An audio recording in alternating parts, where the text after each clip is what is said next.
Pilot হওয়ার স্বপ্ন বাদ দিয়ে গৌরব তিওয়ারি শুরু করে প্যারানর্মাল ইনভেস্টিগেশনস। জীবনে অনেক ভয়ঙ্কর ভয়ঙ্কর কেস সে সলভ করেছে, কিন্তু একটা সময় সে এমন এক কেসের সাথে জড়িয়ে যায় যা শেষ পর্যন্ত তার মৃত্যু ডেকে আনে। যে মৃত্যুর রহস্য আজও পর্যন্ত কেউ বের করতে পারেনি। কিন্তু কি এমন হয়েছিল তার সাথে, চলুন সেটাই দেখে আসা যাক আজকের গল্প ভাই দ্য গৌরব তিওয়ারি মিস্ট্রিতে।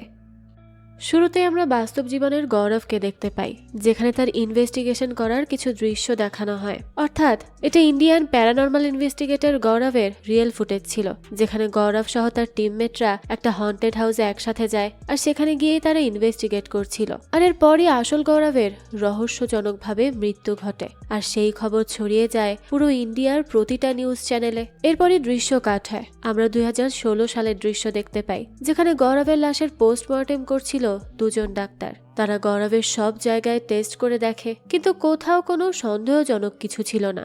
গৌরব কিভাবে মারা গিয়েছে সেটা নিয়েই তারা ইনভেস্টিগেট করছিল। তবে সেখানে তারা শুধু তার গলায় কিছু কালচে দাগ দেখতে পায়, এছাড়া আর কোনো ক্লুই ছিল না গৌরবের মৃত্যুর। আর সেই জন্যই তার মৃত্যুর ব্যাপারটা পুরোপুরি রহস্যই থেকে যায়। এরপর দৃশ্য চলে যায় অতীতে, আমরা 2006 সালের দৃশ্য দেখতে পাই, যেখানে গৌরব সহ তার আরো ফ্রেন্ডরা মিলে একটা বাড়িতে ছিল। সবাই মিলে সেখানে আসলে পার্টি করছিল, বেশ এনজয় করছিল তারা। এই বাড়িটা মূলত গৌরবের একটা ফ্রেন্ড পাগ্গির দাদির ছিল। বোঝা যায় তারা এখানে প্রায়ই পার্টি শার্টি করে, তো সবাই তো সবার মতো এনজয় করছিল। তখনই গৌরব পাগ্গির সাথে বাইরের গার্ডেনে যায় আর সেখানেই দেখতে পায় তাদের বাকি ফ্রেন্ডরা রয়েছে। তারা সবাই গোল হয়ে একটা জায়গায় বসেছিল। গৌরব তখন এটা দেখে একটু অবাক হয় আর তাদের কাছে চলে যায়। এরপর তাদের জিজ্ঞেস করে যে তারা সবাই কি করছে এখানে গোল হয়ে। তখনই একজন জানায় তারা সবাই মৃত আত্মাকে ডাকার চেষ্টা করছে। যে কথা শুনে গৌরবও তাদের সাথে গিয়ে বসে, তার কাছে ব্যাপারটা ইন্টারেস্টিং লাগে। তো এরপরই তারা ডিসাইড করে কার আত্মাকে ডাকা যায়। এই নিয়ে তারা অনেক ভাবনা চিন্তা করে। এরপর সবাই ডিসাইড করে যে তারাই বাড়ির মালিক, অর্থাৎ পাগ্গির দাদির আত্মাকেই ডাকবে।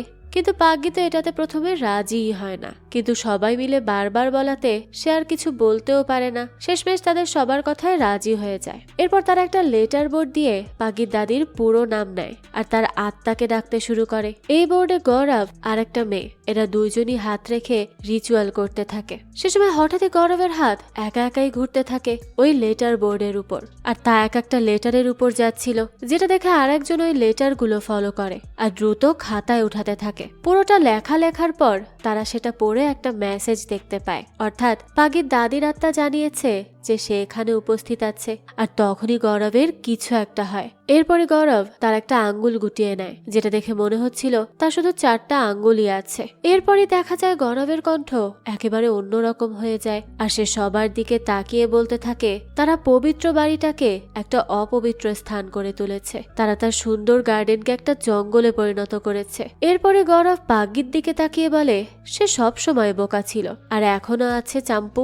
এইদিকে সবাই গৌরবের এরকম বিহেভিয়ার দেখে প্রচন্ড ভয় পেয়ে যায়। তারা সবাই ভাবে পাগ্গির দাদির আত্মা হয়তো গৌরবের শরীরে প্রবেশ করেছে আর তাকে পজেস করে নিয়ে এরকম করছে, তাই তারা সবাই অনেক বেশি ঘাবড়ে যায়। কিন্তু সেই সময় হঠাৎই গৌরব হেসে ওঠে, অর্থাৎ এতক্ষণ সে যা করছিল সবই ছিল তার মজা। সে তার বন্ধুদের সাথে একটু ফান করার চেষ্টা করছিল। এসব শুনে তো সবাই রেগে যায় আর গৌরবকে ভীষণ বকতে থাকে, কারণ তারা প্রচন্ড ভয় পেয়ে গিয়েছিল। কিন্তু এখানে পাগ্গিকে আমরা অনেক চিন্তিত দেখতে পাই, সে তাদেরকে আর তেমন কিছুই বলে না। এরপরে গৌরব আর পাগ্গি মিলে একটা জায়গায় গিয়ে দাঁড়ায়। তখনই পাগ্গি গৌরবকে জিজ্ঞেস করে, আচ্ছা ওই টাইমে কি সে তাদের সাথে আসলেই মজা করছিল, নাকি তার ভেতরে কিছু একটা সত্যিই ভর করেছিল? পাগ্গির এই কথা শুনে গৌরব হেসে দেয় আর বলতে থাকে সে কি এখনো ভয় পাচ্ছে নাকি, সে শুধু তাদের সাথে মজা করছিল আর কিছু না, সত্যি। এরপরই পাগ্গি তার মোবাইল বের করে আর গৌরবকে তার দাদির ছবি দেখায়। এরপর বলতে থাকে তার দাদির 4টা আঙুল ছিল আর গৌরব যখন রিচুয়াল করছিল তখন গৌরবও তার একটা আঙুল ভাঁজ করে রেখেছিল। আবার ছোটবেলায় তার দাদি শুধু তাকে চাম্পু বলে ডাকতো, যেটা আর কেউ জানতো না, আর তখন গৌরবও তাকে চাম্পু বলে ডেকেছিল। এসব কিভাবে হলো? পাগ্গির কথা শুনে গৌরব জানায় সে জানে না সেগুলো কেন বলেছে, হয়তো কারো কাছ থেকে শুনেছে যে পাগ্গির নাম চাম্পু। আর আঙুল ভাঁজ করার ব্যাপারেও গৌরব জানে না সে এমনটা কেন করেছে, তবে সে সবার সাথে মজা নিয়েছে। এই বলে পাগ্গিকে সান্ত্বনা দিয়ে গৌরব সেখান থেকে চলে যায়। কিন্তু পাগ্গির মনে তো খচখচ করতেই থাকে। এখান থেকে দৃশ্য পরিবর্তন হয়, আমরা আবার একটা রিয়েল ফুটেজ দেখতে পাই, যেখানে আসল গৌরব তার প্রথম প্লেন জার্নি কমপ্লিট করতে পারায় সবাই তাকে অভিনন্দন জানাচ্ছিল, আর তার আর একজন বন্ধু বোতলে করে জুস নিয়ে এসে সেটা গৌরবের মাথায় ঢেলে সেলিব্রেশন করছিল। এরপর সেখান থেকে আমরা গল্পের দৃশ্য দেখতে পাই, যেখানে গল্পের গৌরবকে তার একজন বন্ধু তার মাথায় জুস ঢেলে তার ফার্স্ট সলো প্লেন উড়ানো উদযাপন করে। বাকি লোকেরাও তাকে অভিনন্দন জানায়, অর্থাৎ গৌরব এখন একজন পাইলট হতে চলেছে, আর সে এখন তার পাইলট হওয়ার সব টেস্ট পূরণও করে ফেলেছে। এখন শুধু তার সিলেক্ট হওয়ার পালা। সে তো এসবে অনেক বেশি খুশি ছিল। এরপর আরো কিছু স্টাডি করে গৌরব আবারও প্লেনে উঠে পড়ে চালানোর জন্য। এবার জেটে স্টার্ট করে অনেক উপরে উঠে যায় সে, কিন্তু হঠাৎই সেটাতে সমস্যা দেখা দেয়। এটা বুঝতে পারার সাথে সাথে গৌরব মাইক দিয়ে নিচে জানানোর চেষ্টা করে, কিন্তু সে কিছুতেই তাদের সাথে কানেকশন করতে পারছিল না। আর একটা সময় সেটা পুরোপুরি বন্ধ হয়ে যায় আর একদম সোজা দ্রুত গতিতে নিচে পড়তে থাকে। গৌরব খুব ভালো করেই বুঝতে পারে এখান থেকে পড়লে তার মৃত্যু নিশ্চিত, তাই সে অনেক চেষ্টা করতে থাকে জেটটা আবারও স্টার্ট করার, কিন্তু সে কোনোভাবেই পারছিল না। সেই সময় হঠাৎই তার পেছন থেকে কেউ একজন তাকে বলে দেয় কি করতে হবে। গৌরব তো প্রথমে প্রচন্ড ভয় পেয়ে যায়, কারণ এখানে সে ছাড়া আর কেউ ছিল না। আর যে তাকে এই কথাগুলো বলছিল সেও একটা পাইলটের স্যুট পরেছিল। কিন্তু এই সময় গৌরব যে এত কিছু ভাববে তারও সময় ছিল না, তাই লোকটা যা যা বলছে সেগুলোই করে সে। আর সাথে সাথেই তার জেটটা আবারও চলতে শুরু করে।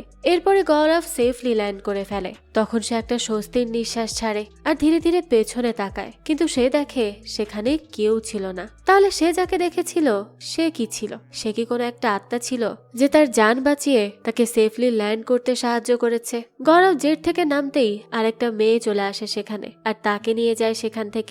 সে তখন মেয়েটিকে এই বিষয়গুলো জানায়। এসব শুনে মেয়েটা বলতে থাকে গৌরব হয়তো অনেক বেশি ভয় পেয়ে গিয়েছিল আর অনেক বেশি প্যানিক করছিল, তাই সে এরকমটা ফিল করেছে। কিন্তু গৌরব তো এসব মানতেই চায় না। সে শিওর ওটা কারো আত্মা ছিল, আর সেও একজন পাইলটই ছিল। এরপরে গৌরব ইনভেস্টিগেট করতে থাকে ওই লোকটার ব্যাপারে, আর এটা করতে করতেই সে একটা আর্টিকেল দেখতে পায়। দেখা যায় আজ থেকে 2 বছর আগে একটা ফরেস্টে প্লেন ক্র্যাশ হয়েছিল। সেখানে 40 জন প্যাসেঞ্জার সহ 2 জন পাইলটও মারা যায়। আর আশ্চর্যজনকভাবে সে আর্টিকেলে পাইলটের লিস্টে গৌরব সেই লোকটাকেও দেখতে পায় যে তার একটু আগেই জান বাঁচিয়েছে, অর্থাৎ তাকে সেফলি ল্যান্ড করতে সাহায্য করেছে। কিন্তু সেই পাইলট তো আরো 2 বছর আগেই প্লেন ক্র্যাশ করে মারা গেছে। তার মানে গৌরবের ধারণাই সত্যি ছিল, সে যাকে দেখেছে সেটা আসলেই একটা আত্মা। আর এই সবকিছু সত্যতা যাচাই করার জন্য গৌরবের কাছে একটা অপশনও ছিল, আর সেটা হলো এই শহরে আত্মাদের নিয়ে কাজ করে বা গবেষণা করে এরকম লোকের সাথে মিলে সবকিছু বের করা। যার জন্য গৌরব লন্ডনের একটা চার্চে চলে যায়, যেখানে আমরা বিভিন্ন সায়েন্টিফিক জিনিসপত্র দেখতে পাই। এগুলো দিয়ে আত্মার সাথে কানেক্ট করা যায় অথবা কথা বলা যায়, আর এসব ঘুরে ঘুরে দেখছিল গৌরব। এরপরই সেখানে জুলি নামের একজন মেয়ে আর আরেকজন লোক আসে গৌরবের সাথে দেখা করতে। তারাই ছিল এই চার্চের ইনচার্জ, অর্থাৎ তারা এইসব আত্মাদের সাথে কানেকশন করতে পারত বা তাদের বুঝতে পারত। তো গৌরব তখন তাদেরকে তার সাথে ঘটে যাওয়া সবকিছু খুলে বলে।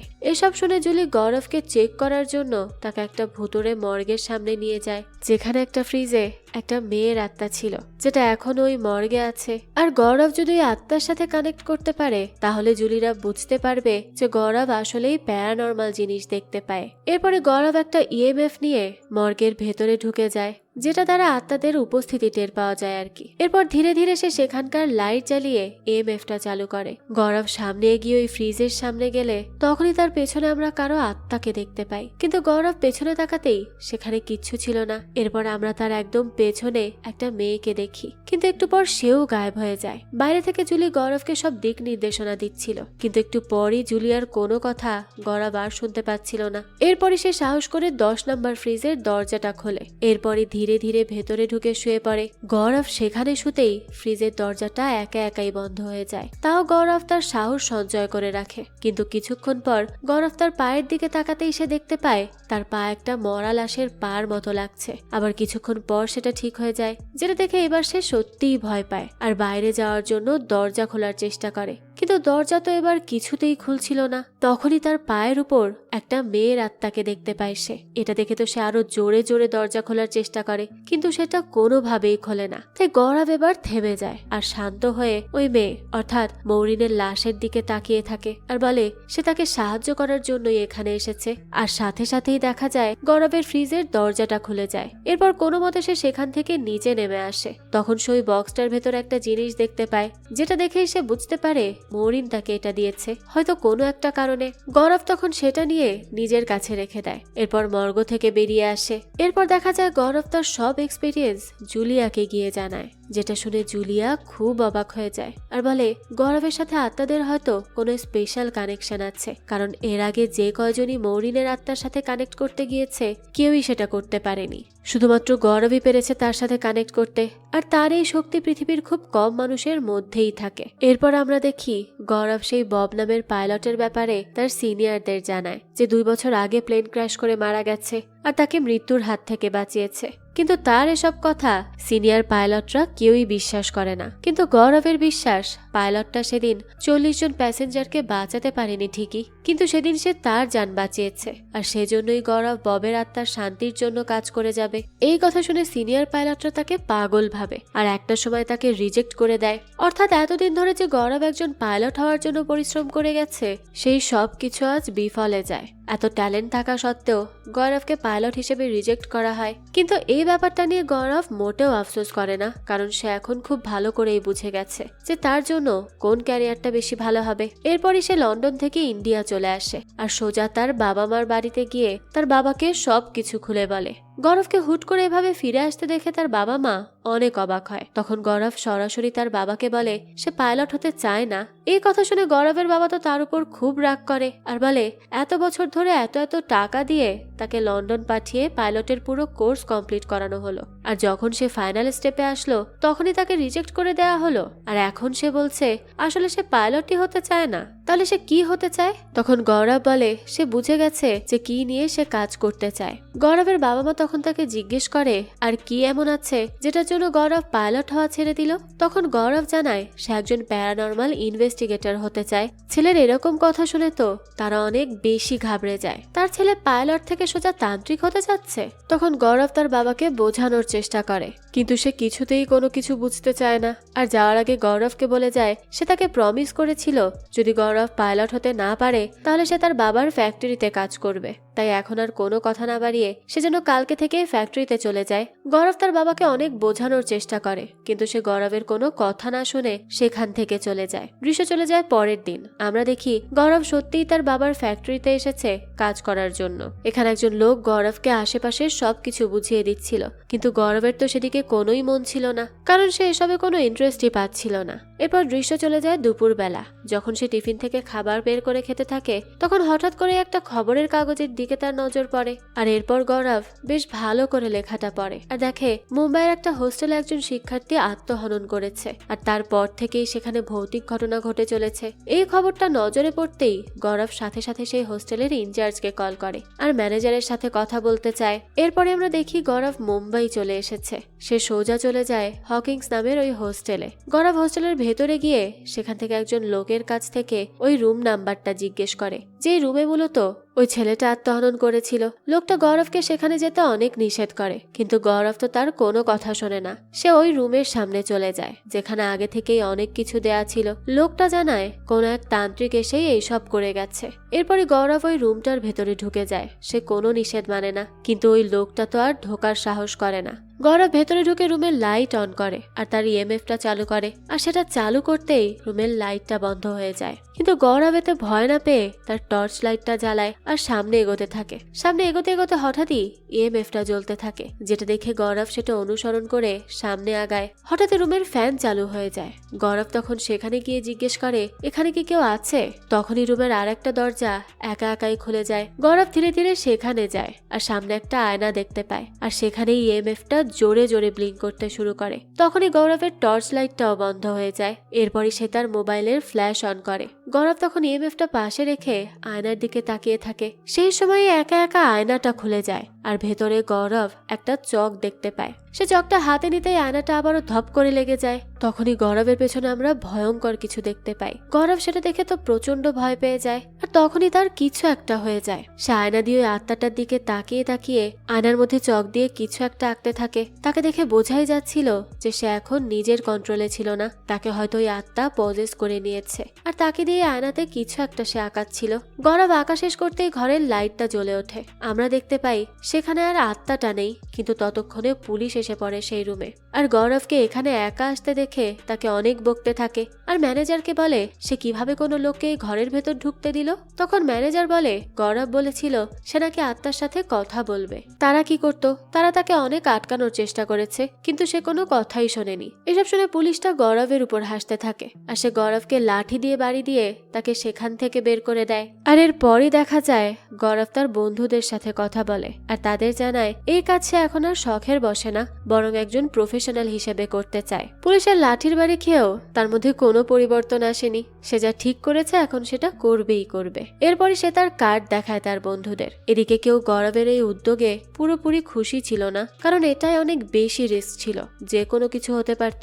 তাই কেউই তার সাথ দেয় না। কিন্তু গৌরব একটা দল নিয়ে কাজ করতে চাচ্ছিল, তাই কয়জন লোকের ইন্টারভিউ নেয় সে, যারা তার সাথে এই কাজে নিয়োজিত থাকবে। আর সে এমন মানুষকেও খোঁজে যার আগে এইসবের এক্সপিরিয়েন্স আছে। এরপর ইন্টারভিউ নিয়ে গৌরব মেঘা নামের একজন মেয়েকে পায়, যে এর আগেও তার বাড়ির আশেপাশে হয়ে যাওয়া কিছু ভুতুরে ঘটনা এক্সপিরিয়েন্স করেছে আর এইসব বিষয় নিয়ে নলেজও আছে তার। আর এই মেঘা 1000টার বেশি প্যারানর্মাল ব্যাপারে বই পড়েছে, যেটা তার কথাবার্তাতেই খুব ভালো করে বোঝা যাচ্ছিল। তাই গৌরব আর দেরি না করে মেঘাকেই তার টিমে জয়েন করায়। সে তো এসব নিয়ে অনেক বেশি এক্সাইটেড ছিল। এর পরের দৃশ্যে আমরা একটা বাড়িতে দিশা নামের এক মেয়েকে দেখতে পাই, যে তার হাজবেন্ড ভিকির জন্য সকালের নাস্তা রেডি করছিল। কিন্তু সেই সময় দেখা যায় তাদের কুকুর ব্রুনো তাকে খুব ডিস্টার্ব করতে থাকে। তার আচার আচরণ কয়দিন ধরে অনেক বদলে গেছে আর এই ব্যাপারটা দিশা বেশ ভালো করেই লক্ষ্য করতে পারছে। তার সাথে তার হাজবেন্ড ভিকিও সবসময় ব্রুনো কেমন অদ্ভুত আচরণ করে। এদিকে ভিকির কাজ থাকায় সে দিশাকে বাই বলে চলে যায়। এরপর দিশা একাই বাড়িতে থাকে, কিন্তু হঠাৎই সে খেয়াল করে ব্রুনোর কোনো আওয়াজ পাওয়া যাচ্ছে না। তাই সে তাকে খুঁজতে শুরু করে। খুঁজতে খুঁজতে সে তাদের বেডরুমে চলে যায়। সেখানেই দিশা একটা টয় দেখে, যেটা নিয়ে ব্রুনো সব সময় খেলতো, কিন্তু এই টয়টা কেউ ছিঁড়ে ফেলেছে। ব্যাপারটা তার কাছে খুবই অদ্ভুত লাগে। দিশা তখন তার বেডরুমে গিয়ে ব্রুনোকে খুঁজতে থাকে আর খুঁজতে খুঁজতে তাদের খাটের নিচে উকি দিলেই সে দেখে ব্রুনো সেখানে ভয়ে গুটিসুটি মেরে বসে আছে। দিশা তখন ব্রুনোকে নিচ থেকে বাহিরে আসতে বলে আর তখনই কুকুরের পেছন পেছন আমরা একটা ভয়ঙ্কর আত্মাকে দেখতে পাই, যেটা দেখে দিশা চিৎকার করে সেখান থেকে সরে যায়। এদিকে আমরা দেখি মেঘার পর গৌরব এবার রাজ নামের একজন ছেলের ইন্টারভিউ নেয়, কিন্তু রাজের অনেক কিছুর ব্যাপারেই কোনো নলেজ ছিল না, যেটার জন্য গৌরব তাকে রিজেক্ট করে দিতে চায়। ওই মেয়েটা তখন রাজের তোলা কিছু অন্ধকারের ছবি দেখে বলে তার প্যারানর্মাল জিনিসে নলেজ না থাকলেও তার ক্যামেরা ধরার অ্যাঙ্গেল খুব সূক্ষ্ম আর অন্ধকারেও স্পষ্টভাবে সে ছবি তুলতে পারে। কিন্তু তাও গৌরব ভাবতে থাকে রাজকে সে নিবে কি নিবে না। তখন রাজ তাদেরকে বলে তার কাছে এমন একটা জিনিস আছে যেটা গৌরবদের কাছে নেই। গৌরব তখন জিজ্ঞেস করে কি জিনিস। তখন রাজ জানায় তার কাছে একটা কেস আছে, অর্থাৎ প্যারানর্মাল বিষয়ের কেস। তার এক কাজিন মুম্বাইতে তার ওয়াইফকে নিয়ে থাকে, তাদের সাথে একটা কুকুরও রয়েছে। তারা সেখানে একটা ফ্ল্যাট রেন্ট নিয়ে থাকে, কিন্তু গত কয়েকদিন ধরেই সেই ফ্ল্যাটে তাদের সাথে অদ্ভুত কিছু ঘটছে। বিশেষ করে ওই কুকুরটার সাথে অদ্ভুত অদ্ভুত জিনিস ঘটে যাচ্ছে। আর সে এটাও জানায়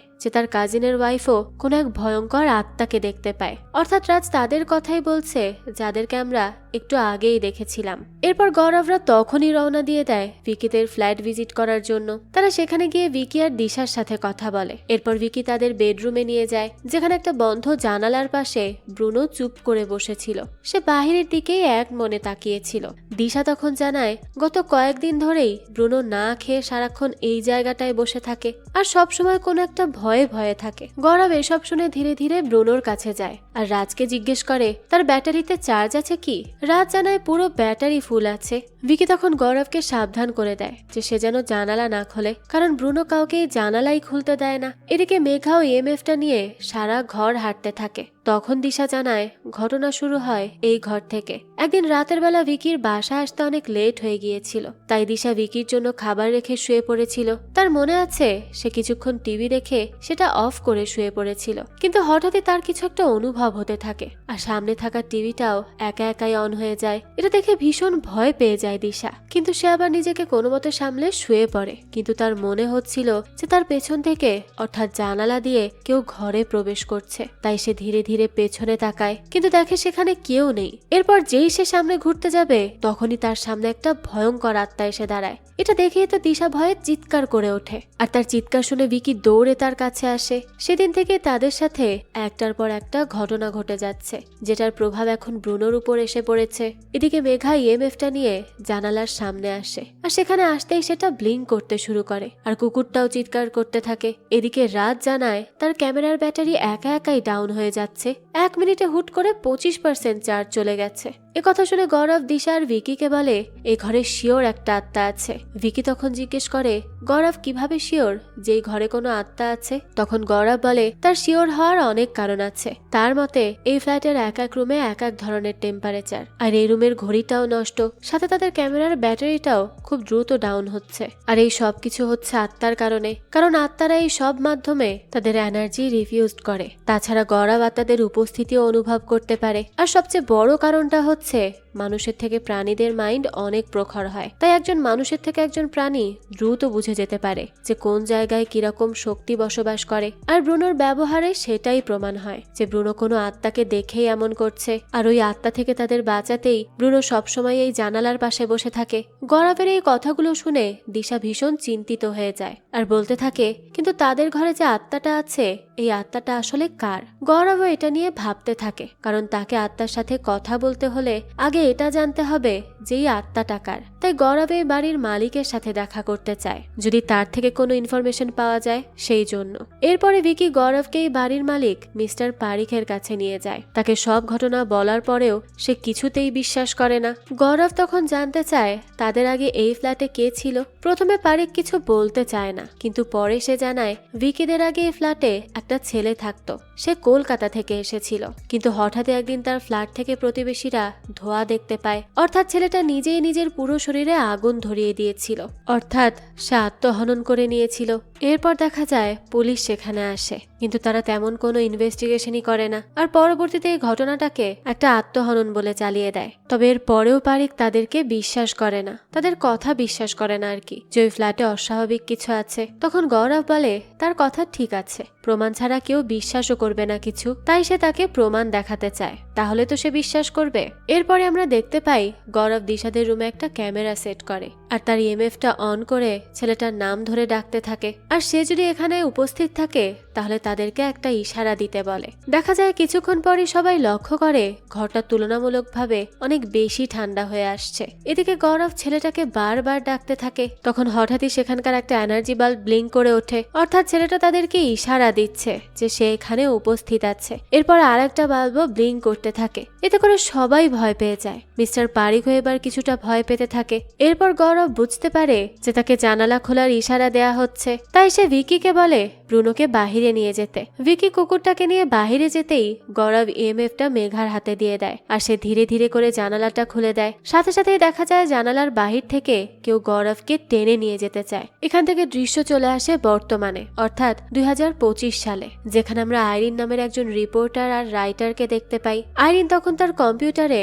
ব্রুনো কেসের একটা আর্টিকেল পড়ছিল, অর্থাৎ ব্রুনো দিশাদের ওই কুকুরটা যেটার প্রথম ইনভেস্টিগেটর হিসেবে গৌরব ছিল। আর এই আর্টিকেলটা লিখেছিল আইরিন নিজেই, যেখানে সে গৌরবকে ভুল প্রমাণিত করেছে যে গৌরব প্যারানর্মাল জিনিস নিয়ে যেসব ইনভেস্টিগেট করে সবই ফেক, এসবের কোনো সত্যতা নেই।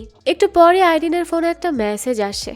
সিদ্ধার্থ নামের একজন কেউ তাকে মেসেজ করে, সে আইরিনকে তাদের সাথে দেখা করতে বলে। আর এই মেসেজটা পাওয়ার সাথে সাথেই আইরিন দ্রুত বেরিয়ে যায় তাদের সাথে দেখা করতে। এরপরে আমরা দেখি আইরিন যেই বাড়িতে যায় সেখানে সিদ্ধার্থ সহ রাজ আর মেঘাও রয়েছে, যারা গৌরবের টিমমেট ছিল। এদিকে মেঘা আইরিনের উপর অনেক রেগেছিল, কারণ সে কিছু না জেনেই গৌরবের ব্যাপারে মিথ্যা আর্টিকেল লিখে দিয়েছে, আর সেটা চারিদিকে এখন ছড়িয়ে পড়েছে, কারণ তার কাছে গৌরবের সবকিছু ফেক মনে হয়েছে। তবে তার এখন যেটা বের করতে হবে সেটা হলো গৌরবের এই রহস্যময় মৃত্যুর কারণ সে গৌরবকে নিয়ে একটা বই লিখতে চায়, কিন্তু তার জন্য আগে সব সত্যিটা তার জানতে হবে। তাই আইরিন এখানে এসেছে রিসার্চ করতে। সে রাজ আর মেঘার সাথে দেখা করে তাদের কাছ থেকে সবকিছু জানতে চায়, কারণ তারা গৌরবের সাথে ছিল, তাই তাদের থেকে ভালো কেউ আর জানবে না গৌরবকে। আর সে কিভাবে মারা গিয়েছিল সেটাও তারাই ভালো জানবে। তাই মেঘা আইরিনকে বলে সে যদি জানতে চায় গৌরবের মৃত্যু কিভাবে হয়েছিল তাহলে তাকে গৌরবের পুরো জার্নি জানতে হবে।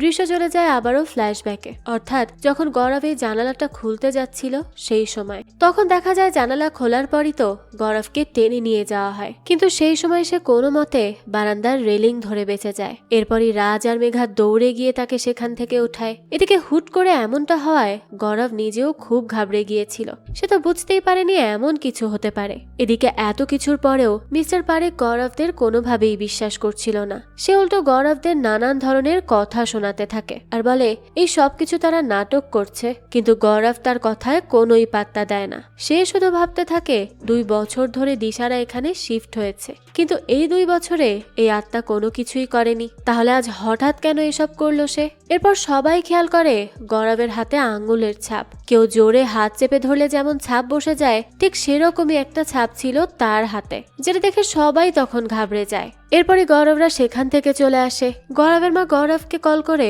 অনেক বোঝানোর চেষ্টা করে যে এইসব কাজ যেন সে আর না করে। এইসব কাজে অনেক বেশি রিস্ক আছে, যে কোনো সময় যে কোনো কিছু হয়ে যেতে পারে। কিন্তু গৌরব উল্টো তার মাকে বোঝায় যে আত্মারাও তো একটা সময় মানুষ ছিল, মারা যাওয়ার পর তারা আত্মা হয়েছে, তাহলে আমরা যখন মানুষকে ভয় পাই না, তাহলে তাদের আত্মাকে কেন ভয় পাবো। তখন এসব শুনে গৌরবের মা তাকে বলে যে হ্যাঁ, তার কথা ঠিক আছে, তবে যেমন মানুষের মধ্যে ভালো খারাপ আছে, তেমন তাদের আত্মাদের মধ্যেও তো ভালো খারাপ দুটোই রয়েছে। তাই আমরা তো আর বুঝতে পারবো না কোন আত্মা খারাপ, তাই কখন কোন খারাপ আত্মার খপ্পরে পড়ে যাবে তুমি কিছুই বুঝতে পারবে না, তাই এসব বাদ দাও। কিন্তু গৌরব তার মাকে আশ্বাস দেয় যে তার কিচ্ছু হবে না, সে যেন এত চিন্তা না করে। তো এই নিয়ে তারা কিছুক্ষণ কথাবার্তা বলে কল কেটে দেয়। এরই মধ্যে একদিন গৌরবরা জানতে পারে ব্রুনো অনেক অসুস্থ হয়ে পড়েছে, যে কথা শুনে তারা তাড়াতাড়ি দিশাদের বাড়িতে যায়। দিশার বেডরুমে তাদেরকে তখন সে দেখতে পায়, যেখানে দিশার রুমের ওই জানালার কাঁচটা সম্পূর্ণ ভাঙা ছিল আর তার সামনেই ব্রুনো নিস্তেজ হয়ে পড়েছিল। এদিকে ওই রুমে ঢুকতেই রাজের ক্যামেরার ব্যাটারি একা একাই লো হয়ে যায়, সাথে ইএমএফটাও জোরে জোরে ব্লিঙ্ক করতে থাকে। তখনই গৌরব জানালার দিকে তাকিয়ে আত্মাটার নাম ধরে বারবার রিকোয়েস্ট করছিল যে সে যেন এখান থেকে চলে যায়, সে যাতে ব্রুনোকে ছেড়ে দেয়। ব্রুনো একটা অসহায় প্রাণী, তার সাথে সে যাতে কিচ্ছু না করে। গৌরব এই কথাটা বলা মাত্রই ভিকির ফোনে কল বাজতে থাকে। ভিকি কলটা রিসিভ করার জন্য ফোন হাতে নিতেই দেখে ফোনটা আগুনের মতো গরম হয়ে আছে, তাই সে সাথে সাথে তার হাত সরিয়ে ফেলে, কেননা এটা এতটাই গরম ছিল যে খালি হাত দিয়ে ধরা অসম্ভব। গৌরব তখন কোনো মতে কাপড় পেঁচিয়ে ফোনটা ধরে। এদিকে ব্রুনোর এই অবস্থা দেখে দিশা তো কান্নায় ভেঙে পড়ে, তার অনেক বেশি খারাপ লাগছিল। এরপরে তারা দ্রুত অ্যাম্বুলেন্স ডেকে ব্রুনোকে ডাক্তারের কাছে নিয়ে যায়, তবে দেখা যায় ডাক্তার তেমন কোনো রোগই ধরতে পারে না ব্রুনোর। দৃশ্য চলে যায় তার পরের দিন। দিশা রান্নাঘরে কাজ করছিল আর ফোনে কারোর সাথে কথা বলছিল। কথা বলতে বলতে হঠাৎই একা একা চুলা জ্বলে ওঠে। এটা দেখেই দিশা কিছুটা ভয় পেয়ে যায় আর দ্রুত কলটা কেটে দেখতে যায় কি হয়েছে। তখনই আবার তাদের মাইক্রো ওভেনটা একাই চালু হয়ে যায়। এমন করতে করতে রান্নাঘরের পানির কল সহ ব্লেন্ডার, চুলা সবকিছু একা একা অন হতে থাকে।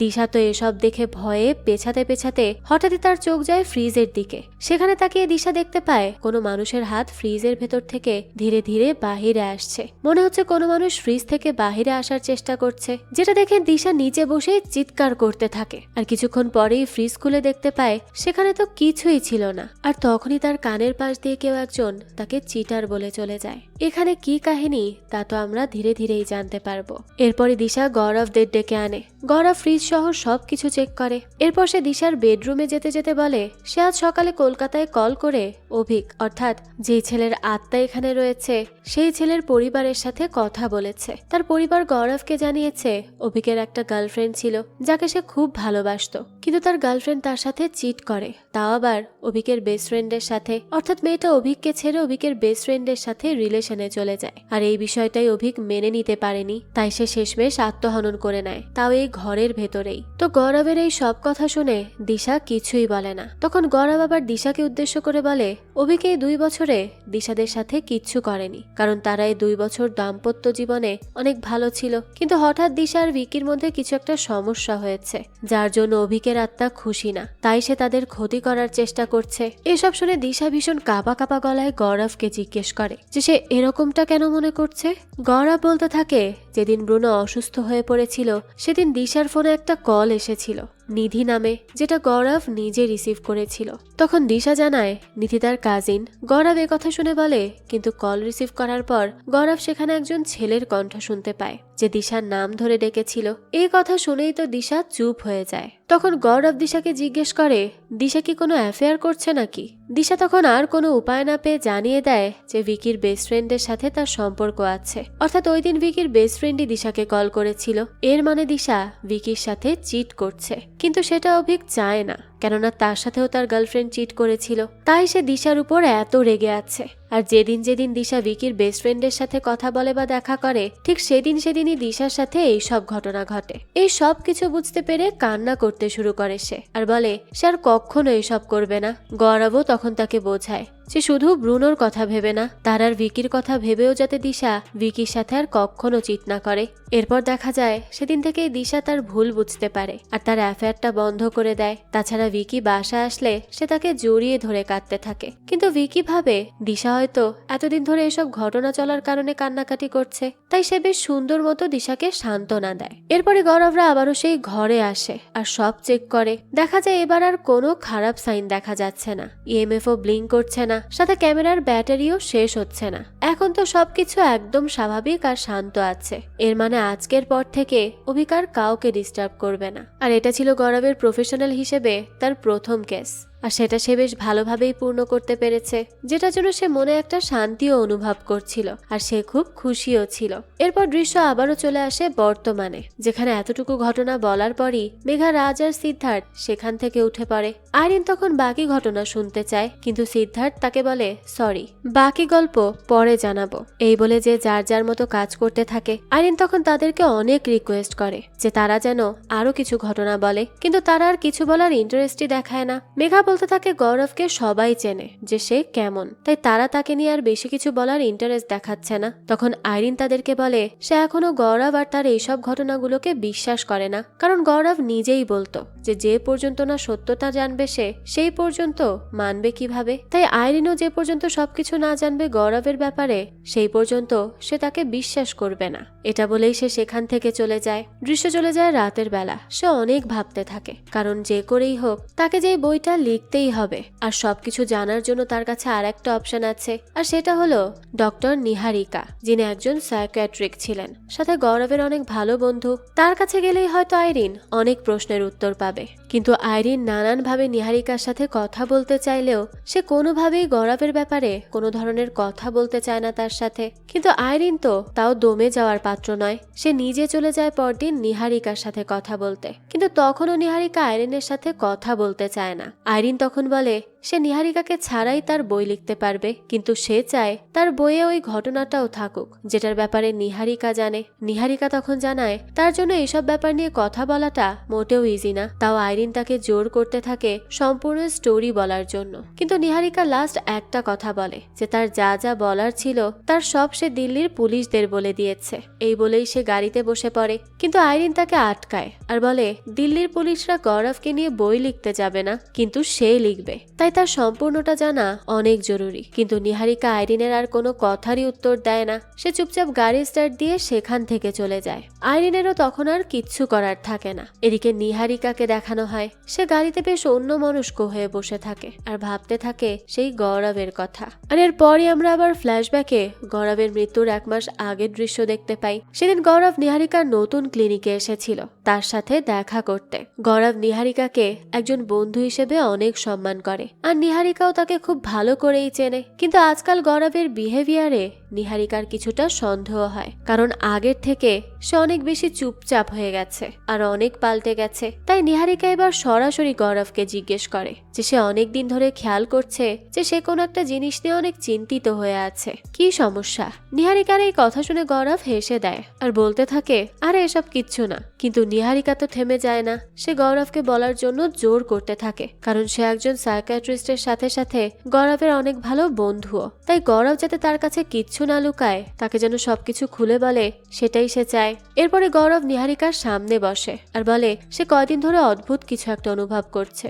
সে এত বছরে অনেকগুলো প্যারানর্মাল প্রবলেম সলভ করেছে, কিন্তু কিছু একটা তার লাইফে আবারও ফিরে এসেছে। এরপর আমরা দেখতে পাই গৌরব তার নিজের রুমে একা বসে আছে। তাকে দেখেই বোঝা যাচ্ছিল সে খুব ভয় পেয়ে আছে, আর আশেপাশে গৌরব কোনো অস্বাভাবিক কিছু অনুভবও করছে। ঠিক তখনই দেখা যায় গৌরবের সাইড টেবিলে থাকা একটা ছবির ফ্রেমের কাজ ধীরে ধীরে ভাঙতে থাকে। মূলত এসব নিয়ে ইদানিং অনেক বেশি স্ট্রেস যাচ্ছে তার। গৌরব কখনো কোনো প্যারানর্মাল জিনিস নিয়ে ভয় পায় না, কিন্তু তার সাথে যেটা হচ্ছে সেটা সে মানতে পারছে না। গৌরবের মনের অবস্থা বুঝতে পারে নিহারিকা, তাই সে গৌরবকে সান্ত্বনা দেয় আর তাকে কিছুদিন এই কাজ থেকে বিরতি নিতে বলে, কিন্তু গৌরব জানায় সে পারবে না। এরপর আমরা 7 জুলাইয়ের দিন দেখতে পাই, অর্থাৎ যেদিন গৌরবের মৃত্যু হয়েছিল।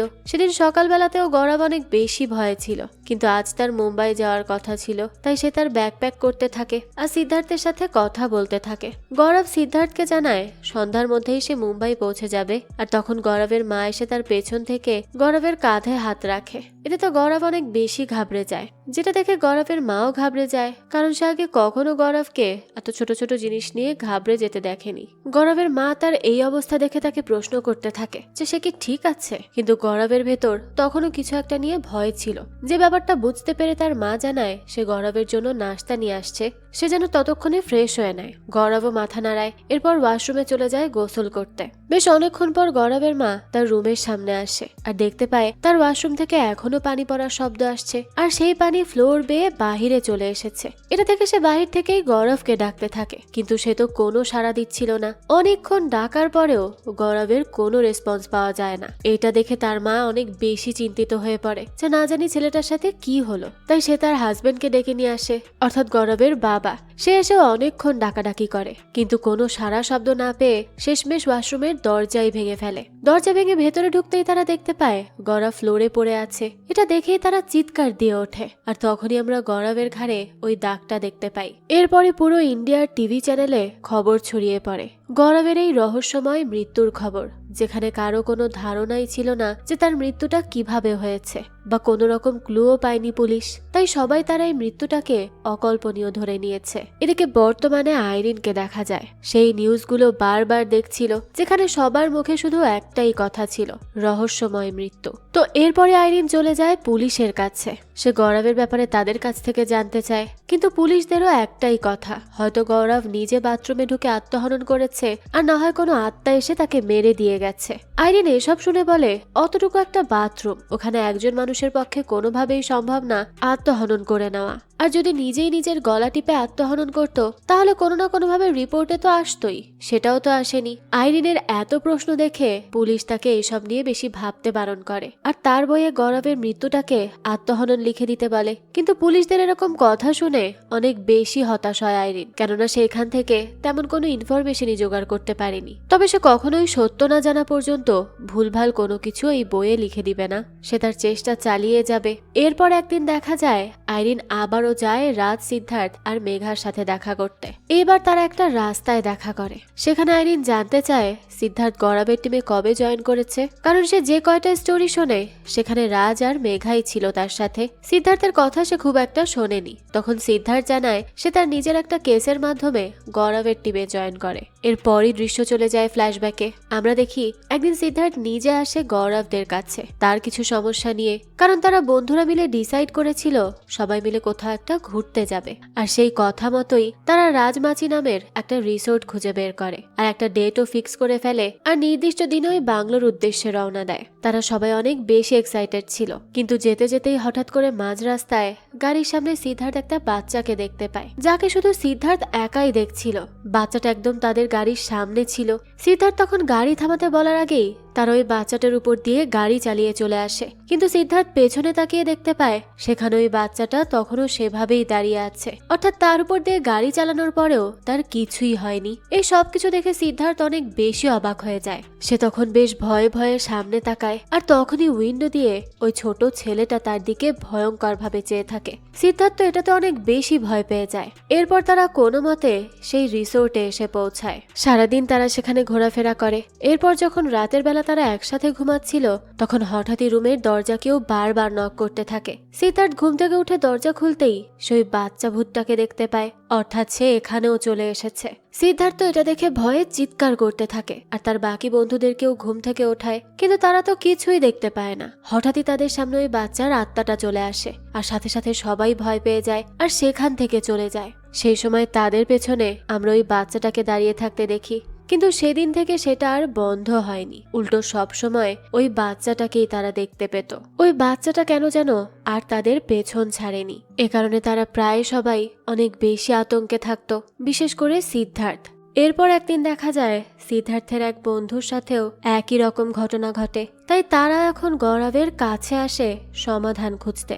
সবাই এসব নিয়ে অনেক বেশি চিন্তিত ছিল যে তাদের সাথে হচ্ছেটা কি। এরপর গৌরব তার ইএমএফটা দিয়ে চেক করে আর বুঝতে পারে যে সেখানে অবশ্যই কিছু আছে। অন্যদিকে আমরা আইরিনকে দেখতে পাই। সে একটা জিনিস নিয়ে অনেক আপসেট ছিল, সেটা হলো তার বয়ফ্রেন্ড মানিশ।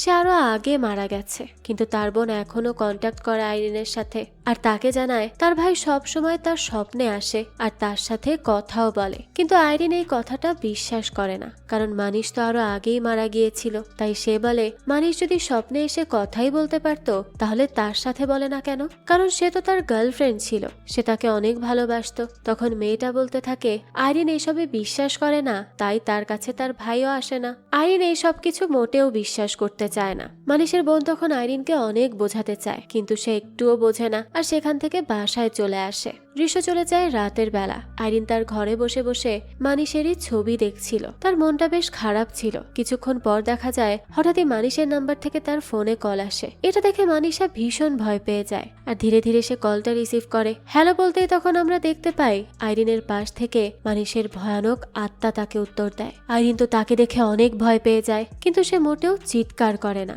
অন্যদিকে দৃশ্য তখন আবারও চলে যায় ফ্ল্যাশব্যাকে।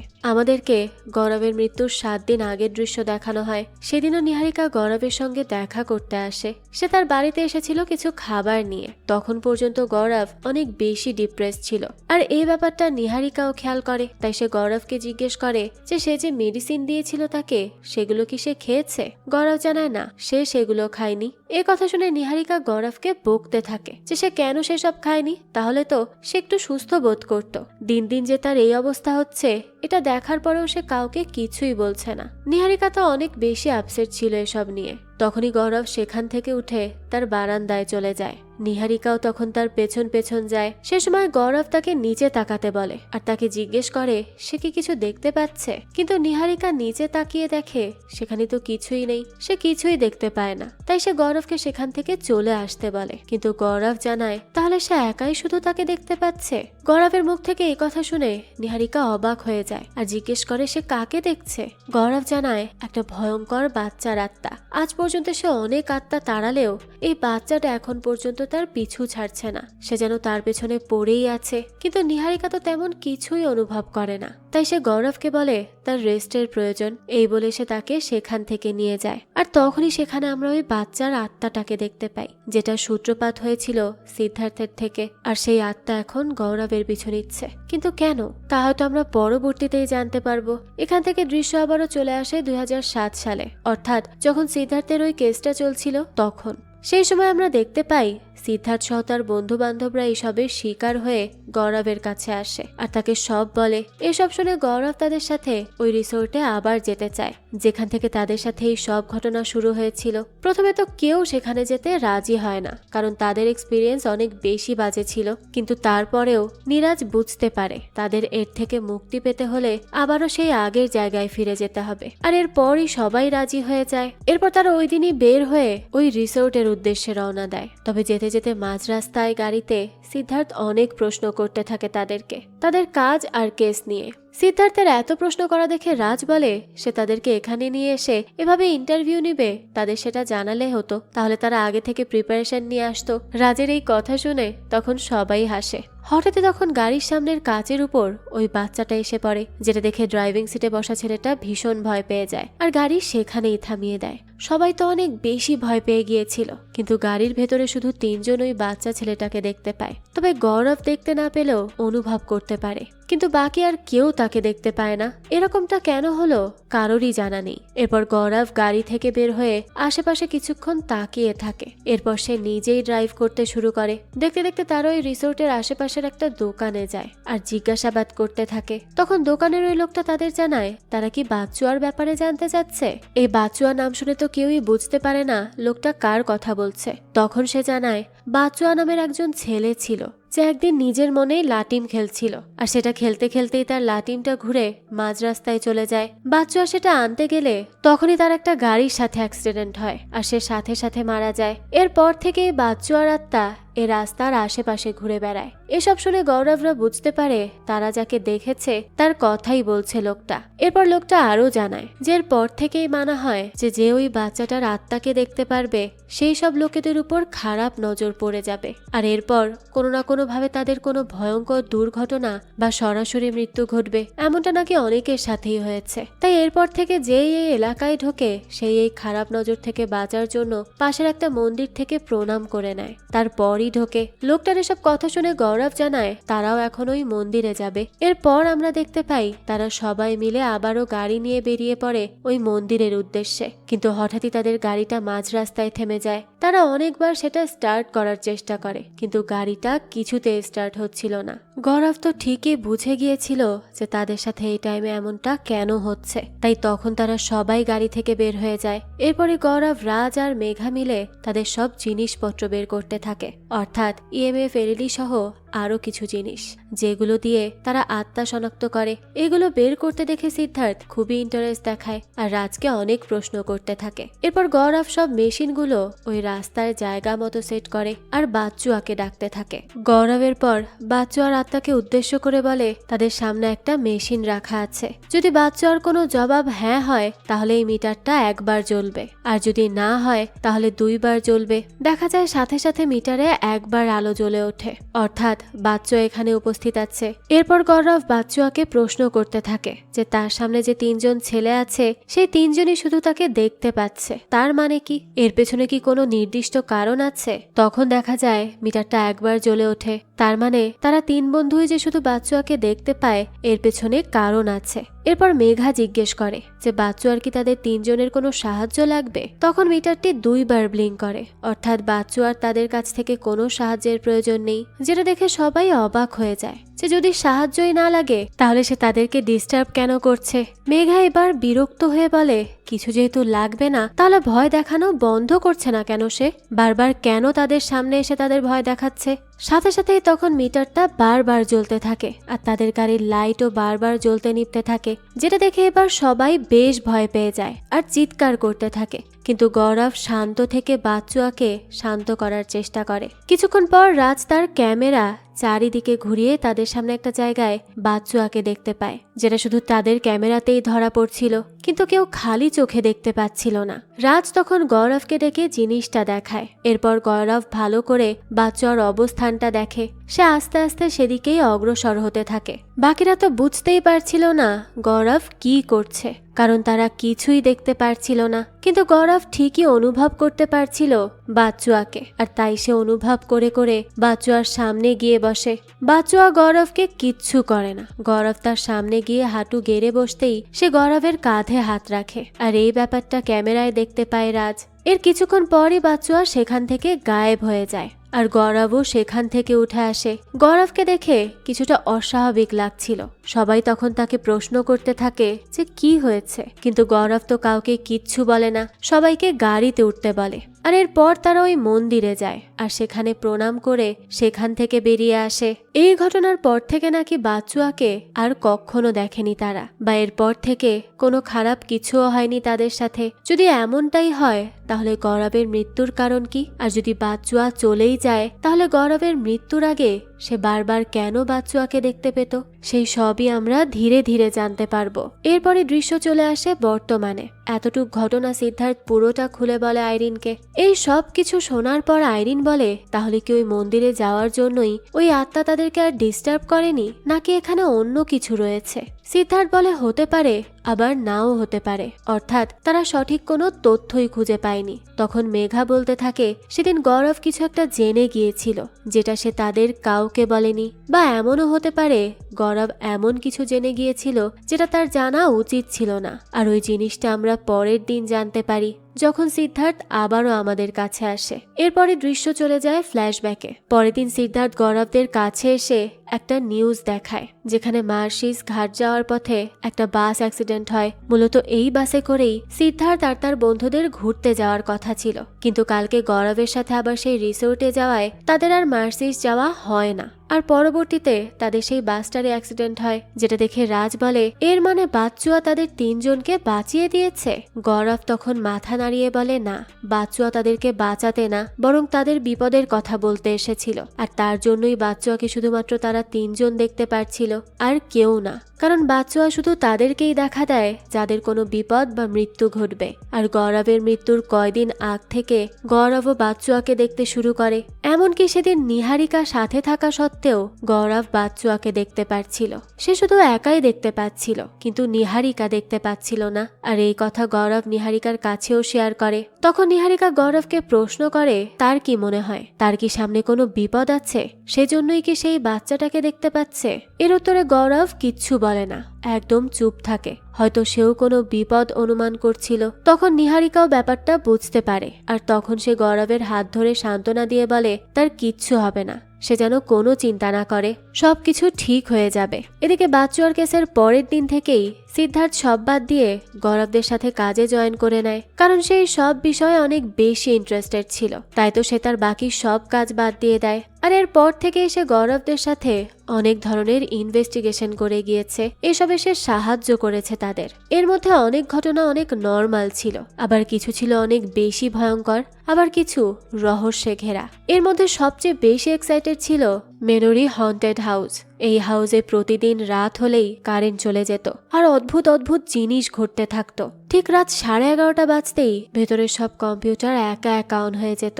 আর এইটুকু সিনে আমরা বাস্তবের গৌরব তিওয়ারিকে দেখতে পাই, যে এসে মেনোরি হন্টেড হাউসে ইনভেস্টিগেশন করছিল। এদিকে গৌরবরা একের পর এক কাজ করতে থাকে, কিন্তু এত কাজ করে গেলেও তাদের পরিশ্রম অনুযায়ী কোনো প্রফিটই হচ্ছিল না, যার জন্য তারা 4 জনই অনেক বেশি বিপদে পড়ে গিয়েছিল। কারণ এই সব কাজে তেমন টাকা ছিল না। জীবনে চলতে হলে তো টাকারও প্রয়োজন, আর কয়দিন ধরে তাদের তেমন কাজও ছিল না, তাই তাদের ইনকামও কম ছিল। তাই গৌরব একটা ভুতুরে কবরস্থানের আর্টিকেল পড়ে, আর এটা পড়েই সে ডিসাইড করে এবার তারা সবাই মিলে সেখানে যাবে ইনভেস্টিগেট করতে। যেহেতু তাদের হাতে এখন আর কোনো কাজ নেই, তাই তাদের এক্সপিরিয়েন্সের জন্য এই কাজটা অনেক বেশি ভালো হবে। দেখা যায় তার এই কথায় সবাই রাজিও হয়ে যায়। তখন সিদ্ধার্থ বলে, তারা যেহেতু আর্থিক সংকটে ভুগছে, তাহলে সে তাদের জন্য একটা কাজ করে দিতে পারবে। গৌরব তখন জিজ্ঞেস করে, কি কাজ? সিদ্ধার্থ বলে, তার কাছে একটা আইডিয়া আছে। তারা তাদের কাজও করবে, আবার মার্কেটিংও করবে। অর্থাৎ কোনো একটা বড় ইউটিউব চ্যানেলের সাথে চুক্তি করে তারা এই সব ভিডিও ইউটিউবে ছাড়বে। এতে করে তাদের হাতে অনেক কাজও আসবে, আর মানুষ তাদেরকে চিনবে আর জানবে। এতে করে তাদের মার্কেটিংও হয়ে যাবে। সিদ্ধার্থের আইডিয়ায় সবাই তখন সহমত পোষণ করে। সবাই অনেক বেশি এক্সাইটেডও ছিল।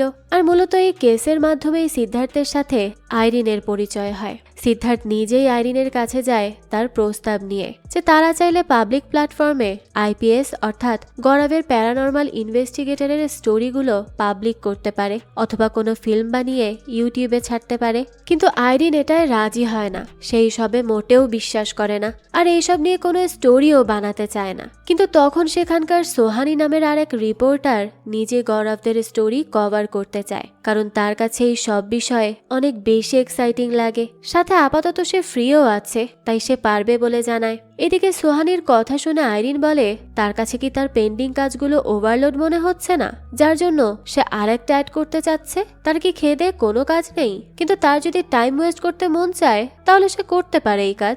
এই বলেই আইরিন সেখান থেকে চলে যায়, কারণ সে এগুলোকে শুধুমাত্র টাইম ওয়েস্ট মনে করত। কিন্তু সোহিনী ঠিকই তার কথা মতো সিদ্ধার্থের সাথে ডিল করে, আর তাদের সাথে যায় কবরস্থানের ঘটনাটা কভার করতে, যদি ইন্টারেস্টিং কিছু পাওয়া যায়। রাতে সোহানি আগে থেকেই দাঁড়িয়ে থাকে কবরস্থানের সামনে। এরপরই সেখানে গাড়ি নিয়ে গৌরব আর তার পুরো টিম চলে আসে।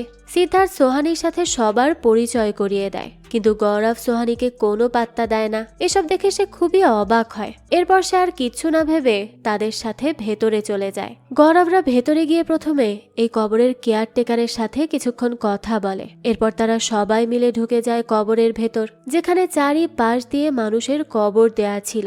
এটা ছিল একটা খ্রিস্টান কবরস্থান, কিন্তু ওই দিন অনেক অপেক্ষা করার পরও কোনো কিছুই হয়নি তাদের সাথে, এমনকি তারা কোনো কিছু টেরও পায়নি। তাই তারা এই দিন সেখান থেকে চলে আসে, কিন্তু তার পরের দিন তারা আবারও সেখানে যায় যদি কিছু পাওয়া যায় সেই আশায়। কিন্তু ওই দিনও দেখা যায় প্রথম দিনের মতো কোনো আত্মা তো দূরের কথা, একটা ভূতের দেখাও পায়নি তারা। এরপর তারা তৃতীয় দিন আবার যায়। সেদিন তারা সেখানে একটা ক্যামেরা সেট করে আশেপাশে ঘুরতে থাকে। তখন হঠাৎ করেই কারো জোরে জোরে চিৎকারের আওয়াজ শুনতে পায় তারা। মনে হচ্ছিল কেউ জোরে জোরে চিৎকার করে কান্না করছে।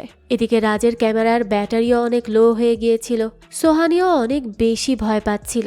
গৌরব তখন সবাইকে পেছনে রেখে ওই আওয়াজকে অনুসরণ করতে থাকে আর ধীরে ধীরে সামনের দিকে এগোতে থাকে। সেখানে এসে অদ্ভুত কিছুর উপস্থিতি দেখতে পায়। তাই গৌরব সবসময়ের মতো তার পরিচয় দিয়ে আত্মাকে ডাকতে থাকে আর বলে সে এখানে তাকে সাহায্য করতে এসেছে। হঠাৎ চিৎকারের আওয়াজ তখন কমে যায়। গৌরব আরো সামনে এগিয়ে যায়। তখনই এক ভয়ঙ্কর দেখতে আত্মা গৌরবের সামনে চলে আসে।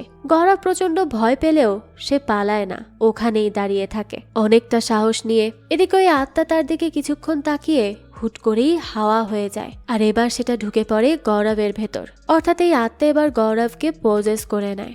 এরপরে সে কিছু একটা বলে সাথে সাথে গৌরবের শরীর ছেড়ে হাওয়ায় মিলিয়ে যায় আর তখনই গৌরব মাটিতে লুটিয়ে পড়ে। তবে তার জ্ঞান হারায় না, সবাই তাকে দ্রুত গিয়ে ধরে আর তখনই গৌরব সবাইকে এখান থেকে চলে যেতে বলে আর সেও সেখান থেকে চলে যায়। এরপর থেকে গৌরব আর কখনো এই কবরস্থানে আসেনি। আর গৌরবের টিমের মতে এটাই প্রথম কেস ছিল যেটা গৌরব মাঝ রাস্তায় ছেড়ে চলে এসেছে। সে এর আগে কখনো কোনো কেস মাঝখানে ফেলে আসেনি, সবকিছু শেষ পর্যন্ত দেখেছে। কিন্তু এই কেস থেকে ফিরে আসার পর সেই কেস পুনরায় চালু করার কথা আর ভেবেও দেখেনি কখনো।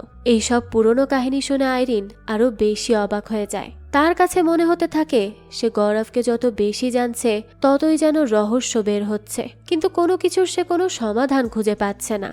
এদিকে সবারই গৌরবের কথা বলতে বলতে মনটা অনেক খারাপ হয়ে যায়। কিন্তু আইরিন এখনো একটা জিনিস জানতে চায়, আর সেটা হলো 7 জুলাই অর্থাৎ গৌরবের মৃত্যুর দিন সকালে কি এমন হয়েছিল বা কোন কারণে গৌরবের এই রহস্যময় মৃত্যু ঘটে, এই সব কিছু। তাই আইরিন সিদ্ধার্থকে জিজ্ঞেস করে তার কি মনে হয় গৌরবের মৃত্যুর পেছনে কোনো আত্মার হাত আছে নাকি অন্য কিছু।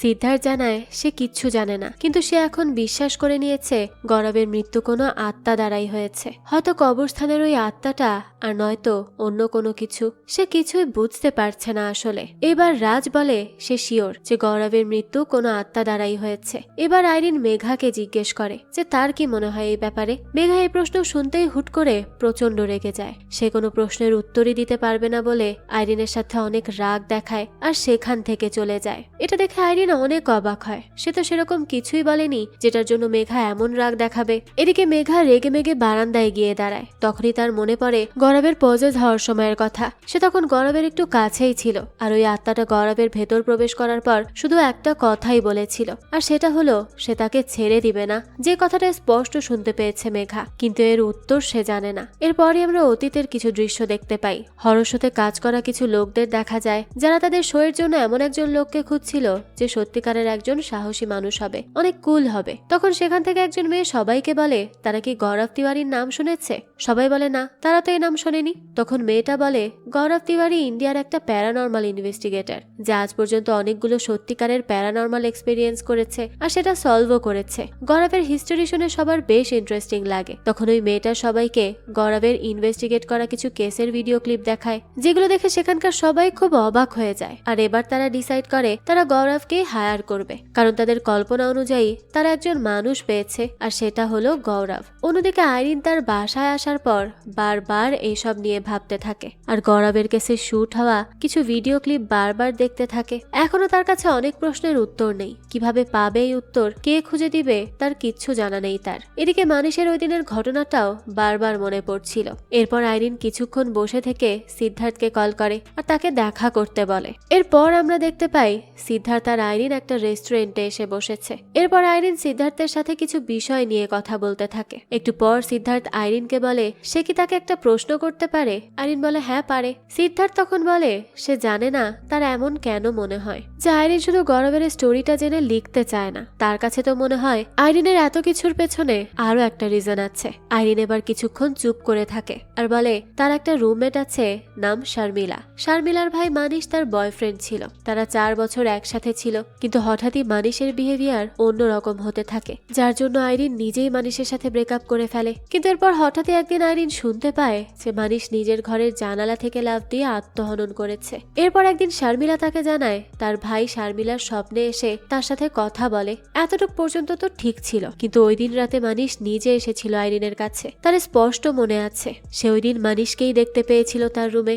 হয়তো সেটা মানিশের আত্মা ছিল। এটা বলতে বলতে আইরিনের চোখ দিয়ে পানি পড়ে যায়। এসব শুনে সিদ্ধার্থ আইরিনকে বলে সে যদি চায় তাহলে তারা শারমিলার সাথে মিলে মানিশের আত্মার সাথে কন্ট্যাক্ট করতে পারবে। কিন্তু আইরিন সিদ্ধার্থের কথায় রাজি হয় না, সেরকম কিছুই চায় না। এরপরে সে নিজেকে সামলে সিদ্ধার্থের কাছে গৌরবের বাকি কাহিনী শুনতে চায়। এরপর দৃশ্য চলে যায় আবারও অতীতে। ওদিন টিভি শো থেকে গৌরবকে ডাকা হয় তাকে তাদের প্রস্তাব দেওয়ার জন্য, যে তারা একটা হরর টিভি শো করবে একটা হন্টেড হাউসে, আর উইনার হিসেবে প্রাইজ মানিও থাকবে, আর গৌরব থাকবে তাদের গাইড হিসেবে। এটা একটা খুব বড় অফার ছিল গৌরবের জন্য, কিন্তু তাও সে তাদেরকে এই অফার রিজেক্ট করে দেয়, কারণ তার মতে সে তার নিজের পরিচয়ে চলতে চায়। অন্যের শোতে গিয়ে সে অন্যদের মতো করে কাজ করতে চায় না। কিন্তু সবাই তাকে অনেক রিকোয়েস্ট করে তাদের সাথে থাকার জন্য। তখন গৌরব বলে ঠিক আছে, সে ভেবে দেখবে।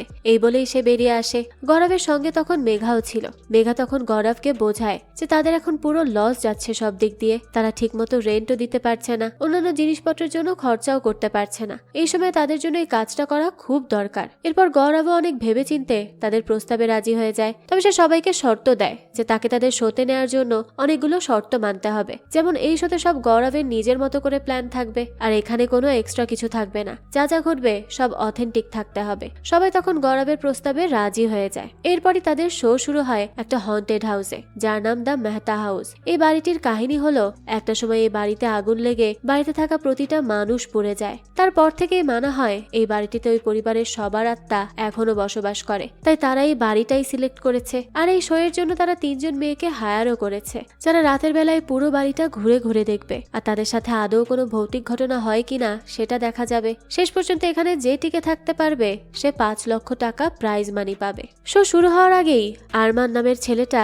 ক্যামেরার সামনে আসে আর গৌরবের সাথে সবার পরিচয় করিয়ে দেয়। এরপর মেয়েগুলো তাদের সাথে ক্যামেরা, মাইক, টর্চ দিয়ে ভেতরে ঢুকে যায়, আর বাইরে থেকে ওই ক্যামেরার মাধ্যমে সবকিছু আইডেন্টিফাই করতে থাকে গৌরব সহ আরো কিছু মানুষ। এদিকে রাজ আর সিদ্ধার্থ ওই ঘরের ভেতর ছিল, যাতে মেয়েদের কোনো অসুবিধা হলে তারা দ্রুত গিয়ে সাহায্য করতে পারে। আর এরপরই তাদের চ্যালেঞ্জ শুরু হয়ে যায়। কৃষান, তারা আর মেহেক এই 3 জন মেয়ে এই চ্যালেঞ্জটা নিয়েছিল। এরপর তাদেরকে সকল নিয়ম আর ইনস্ট্রাকশন বুঝিয়ে দেয় গৌরব, যে ঘরের প্রতিটা কোনায় তাদের 3 জনের জন্য 3টা করে টাস্ক থাকবে, আর যে সেই টাস্কগুলো সম্পূর্ণ করে সারা রাত ওই বাড়িতে টিকে থাকতে পারবে সেই হবে উইনার। এরপর ঠিক 12টা বাজতেই মেয়েগুলো বাড়ির ভেতরে চলে যায়। প্রথম টাস্কে তারা 3 জন একসাথে থাকলেও পরের টাস্কে 3 জনকে 3 জায়গায় যেতে হয়। এদিকে তারা নামের মেয়েটার টাস্ক থাকে রান্নাঘরে গিয়ে আগুন জ্বালানো। সেই অনুযায়ী সেখানে সবকিছু রাখা আছে। তারা সেই অনুযায়ী রান্নাঘর খুঁজে সেখানে যায়, আর সেখানে তারা কেরোসিন আর একটা লাইটার দেখতে পায়। সে তখন আগুন ধরানোর চেষ্টা করে, কিন্তু কিছুতেই আগুন ধরে না, যেটা দেখে গৌরব অবাক হয়ে যায় যে কেরোসিন থাকা সত্ত্বেও কেন আগুন ধরছে না।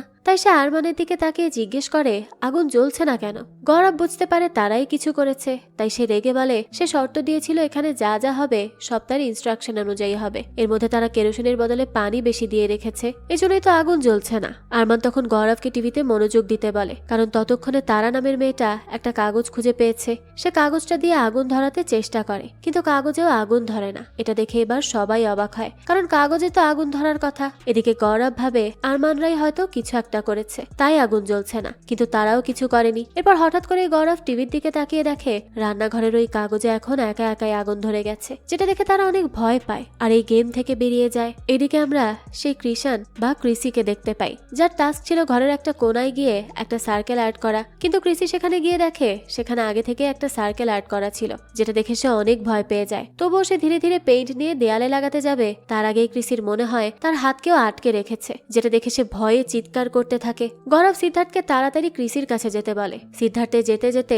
ক্রিসি অজ্ঞান হয়ে পড়ে যায় আর তাকে জরুরিভাবে অ্যাম্বুলেন্স নিয়ে যেতে হয়। এদিকে এই সবকিছু দেখে গৌরব সব বন্ধ করে দিতে বলে, কিন্তু আরমানরা এসব কিছুতেই বন্ধ করতে চায় না, কারণ এতে করে তাদের লস হতে পারে। কিন্তু গৌরবের কাছে এই শোর থেকে মানুষগুলো বেশি ইম্পর্টেন্ট, তাই সে সেখান থেকে বেরিয়ে যায়। এই পুরো ভিডিওটা আইরিন বর্তমানে তার ল্যাপটপে দেখছিল। আইরিন এতটুকু ভিডিও স্টপ করে, সে তো এখনো গৌরবের মৃত্যু নিয়েই পড়েছিল। ঠিক তখনই দেখা যায় তার কলিং বেল বেজে ওঠে। সে উঠে দরজা খোলে, কিন্তু বাহিরে কেউ ছিল না। এটা দেখে সে কিছুটা ঘাবড়েই যায়। এরপর সে ধীরে ধীরে টেবিলের কাছে যায়। তখনই তার চোখ যায় তার ল্যাপটপের দিকে। সেখানে সে এমন কিছু দেখে যা দেখে সে ভয়ে চিৎকার করে ওঠে। তখনই আমরা দেখতে পাই আইরিন যে ফাইল অন করে রেখেছিল সেখানে কেউ টাইপিং করে রেখেছে যে সে জানে গৌরবকে কে মেরেছে। এটা দেখে সে অনেক বেশি শক হয়ে যায়। এরপরে আমরা আবার সেই শো এর শুটিং দেখতে পাই, যেখানে তারা আর ক্রিসি গেম থেকে বাদ হয়ে গেছে। এখন শুধু বাকি আছে মেহেক, আর মেহেকের টাস্ক ছিল ছাদে। গৌরব তখন তাড়াতাড়ি করে টেন্টের ভেতর গিয়ে মেহেকের সাথে কানেক্ট করার চেষ্টা করে। সে তাকে নিচে নেমে যেতে বলে।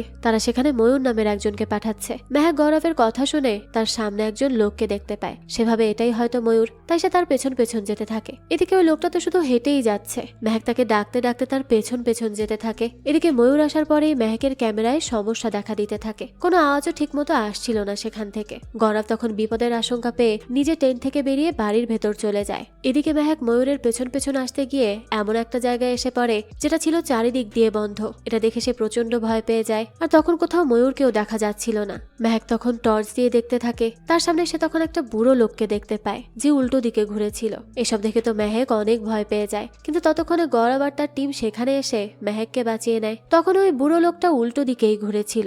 গৌরব তখন ওই আত্মাকে বলে তারা এই মেয়েটাকে এখান থেকে নিয়ে যাচ্ছে আর কখনো এই বাড়িতে কেউ আসবে না। গৌরব এটা বলার পরে দেখা যায় আত্মাটা কোথাও চলে যায়। তারাও তখন সেখান থেকে বেরিয়ে আসে। এদিকে এই ঘটনার পর থেকে গৌরব অনেক বেশি ফেমাস হয়ে যায়। এখন সব পত্রিকায় শুধু তার নাম ছিল, যেটা দেখে গৌরবের বাবা সহ বন্ধু বান্ধবরা তাকে নিয়ে অনেক প্রাউড ফিল করতে থাকে। গৌরবের কাছে এখন অন্যান্য অফারও আসতে থাকে। এভাবেই তার জার্নি শুরু হচ্ছিল। এরপর আবারও বর্তমানের দৃশ্য চলে আসে, যেখানে আইরিন ল্যাপটপের ওই টাইপিংটা মেঘারাজ আর সিদ্ধার্থকে দেখায়। কেউই বুঝতে পারে না কে তাদের কেমন একটা হিন্ট দিয়ে গেল।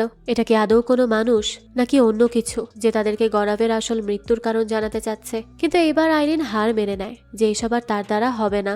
সিদ্ধার্থ তখন তাকে বলে পুরো রুমে ক্যামেরা সেট করতে, কিন্তু আইরিন কিছুই করতে চায় না। এরপর সে সোজা চলে যায় শারমিলার বাসায়। সে তাকে সবকিছু খুলে বলে, ওই টাইপিংটাও দেখায়। শারমিলা গৌরব তিওয়ারি নাম দেখে বলে মানিশ গৌরবের মৃত্যুর আগে একটা ইন্টারভিউ নিয়েছিল গৌরবের, কিন্তু ইন্টারভিউ পূরণ না হওয়ায় মানিশ আর সেটা পাবলিশ করেনি, তাই ইন্টারনেটে কোথাও এটা পাওয়াও যায়নি। তার কথা শুনে আইরিন অনেক অবাক হয়। মানিশ আর গৌরবও দেখা করেছে সেটা তো তার জানাই ছিল না। এখন সে কিছুটা হলেও বুঝে যায় মানিশের আত্মা আইরিনের কাছে কেন এসেছিল। সে তার মাথার মধ্যে থাকা উত্তরটা দেওয়ার জন্যই এসেছিল নাকি অন্য কিছু, সেটা নিয়ে সে ভাবতে থাকে। এরপর শারমিলা জানায় গৌরবের ইন্টারভিউ মানিশ পাবলিশ না করলেও তার কাছে একটা ফাইল আছে। এরপরই তারা সেই ফাইলটা দেখতে থাকে, কিন্তু দেখা যায় সেই ভিডিও ফুটেজে গৌরব ঠিকভাবে ইন্টারভিউ দিতে পারে না। তাকে দেখেই বোঝা যাচ্ছিল সে প্রচন্ড পরিমাণে ভয় পেয়েছিল, তাই সে ঠিকমতো প্রশ্নের কোনো উত্তরও দিচ্ছিল না। মানিশ তখন গৌরবকে তার একটা ফেমাস ডায়লগের বিষয়ে প্রশ্ন করে, সেটা হলো জ্ঞান ভয় দূর করে। মানিশের এই প্রশ্ন শুনে আমরা গৌরবকে কিছুটা অস্বাভাবিক হতে দেখি। সে তো এতদিন সবাইকে এই কথাটাই বলে এসেছে, কিন্তু ওই দিনের ইন্টারভিউতে গৌরব বলে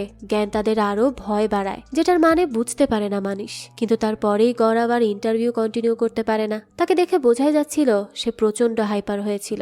আর এইটুকুতেই এই ফুটেজটাও শেষ হয়ে যায়। আইরিন তো মেঘাদেরকেও এই ভিডিও দেখায়। তারা তো এখন এটাই বুঝতে পারে না যে গৌরব কি এমন জেনে গিয়েছিল যেটার জন্য তার ভয় দূর হওয়ার বদলে ভয়টা আরো ভেতরে ঢুকে গিয়েছিল, আর তার শেষ পরিণতি ছিল মৃত্যু। এদিকে আমরা গৌরবের মাকে দেখতে পাই। হঠাৎই তার সামনে গৌরবের একটা পুরনো ডায়েরি এসে পড়ে। সেখানে একটা লেখা দেখে সে দৌড়ে গৌরবের বাবার কাছে আসে। তারা কেউই বুঝতে পারছিল না যে এই লেখার মানেটা কি, কিন্তু তারা এটা ঠিকই বুঝতে পারছিল যে এই লেখার মধ্যেই সবকিছু লুকিয়ে আছে। আমরা দেখি কাগজটাতে লেখা ছিল কেস 302, 2011 সাল, 302 নম্বর রুম। অর্থাৎ এমন একটা কেস যেটার ব্যাপারে আমরা এখনো জানি না। এরপরে দৃশ্য চলে যায় 2011 সালে। রানী নামের একটা মেয়ে তার ভাইয়ের সাথে থাকতো। সেদিন রাতে তারা ভাই বোন একসাথেই ডিনার করে। এরপর রান্নাঘরে গিয়ে রানী দেখে ফ্লোরে কেমন যেন একটা দাগ। এটা দেখে সে তার ভাইকে জিজ্ঞেস করে এটা কিসের দাগ, কিন্তু তার ভাই তো এ ব্যাপারে কিছুই জানতো না। রানীও তখন এসব নিয়ে মাথা ঘামায় না, কিন্তু রানীর কাছে ঘরগুলো স্বাভাবিকের থেকেও একটু বেশি ঠান্ডা লাগছিল। সে তখন হাঁটতে হাঁটতে বারান্দার দিকে সেই ভয়ঙ্কর জিনিসটা দেখতে পায়। সে অনেক ভয় পেয়ে গেলে তখনই তার কাঁধে কেউ হাত দেয়। রানী পেছনে তাকিয়ে দেখে তার ভাই। সে সময় সে আবারও বারান্দার দিকে তাকালে আর কাউকেই দেখতে পায় না, কিন্তু রানী সেদিন অনেক বেশি ভয় পেয়ে গিয়েছিল। এরপরে সে গৌরবদেরকে এ ব্যাপারে জানায়। তবে গৌরবের দিল্লিতে কাজ থাকাতে মেঘা সিদ্ধার্থ মিলে রানীদের বাড়ি পৌঁছায়। তাদের কাছ থেকে পুরো ঘটনাটা শোনে। গত বেশ কয়েকদিন ধরেই তাদের দুজনের সাথে অদ্ভুত অদ্ভুত ঘটনা ঘটছে। সবসময় তার একটা ভয়ঙ্কর মহিলার আত্মা দেখতে পাচ্ছে। প্রথম ওই আত্মাকে কম দেখা গেলেও যত দিন বাড়তে থাকে ততই জিনিসটার অত্যাচার বাড়তে থাকে। তারা তখন ইনভেস্টিগেশন করে দেখে যে এখানে আসলেই ভয়ঙ্কর কিছু আছে। তারা এরপর সব সেট আপ করে ওই আত্মার উদ্দেশ্যে বলতে থাকে যে সে কি এখানে একাই আছে। তখনই দেখা যায় ইএমএফ মেশিনটা 2 বার জ্বলে ওঠে। তার মানে সে এখানে শুধু একা নেই। মেঘা তখন জিজ্ঞেস করে সে কি চায়। তখন ওই ঘরের দরজাটা একা একা খুলে যায়। এটা দেখে রানীর ভাই জিজ্ঞেস করে সে কি বোঝাতে চাচ্ছে। মেঘা বলে সে চাচ্ছে তারা এখান থেকে চলে যাক। মেঘা এরপর আবারও সাহস নিয়ে বলে এই বাড়িটা তার না, এখানের মালিক অন্য কেউ, তাই সে যাতে চলে যায়। কথা বলাতেই মেশিনটা বারবার ব্লিঙ্ক করতে থাকে। মেঘা তখন বুঝিয়ে শুনিয়ে আত্মাটাকে শান্ত করার চেষ্টা করে, কিন্তু আর কোনোভাবেই পারে না। আর একটু পরেই রান্নাঘর থেকে বিকট শব্দ শুনতে পায় সবাই। দ্রুত তখন রান্নাঘরে গিয়ে তারা দেখে সেখানে কিছু জিনিসপত্র ভেঙে চুরে পড়ে আছে। সারা বাড়িতে তখন তাণ্ডব শুরু হয়। এসব দেখে তারা সবাই অনেক বেশি অবাক হয়ে গিয়েছিল। এদিকে গৌরব তো সেই টক শোতে ছিল, সেখানে সে তার স্পিচ দিতে থাকে। কিন্তু সেই সময় মেঘা কল করে আর তাকে বলে তাকে এক্ষুনি মুম্বাই আসতে হবে। দৃশ্য এখান থেকে আবারও চলে আসে বর্তমানে, যেখানে অবশেষে নিহারিকা আইরিনের সাথে দেখা করার জন্য রাজি হয়। এরপর সে নিহারিকাকে প্রশ্ন করে কেস নাম্বার 203-এর কথা কি গৌরব তাকে কিছু জানিয়েছিল।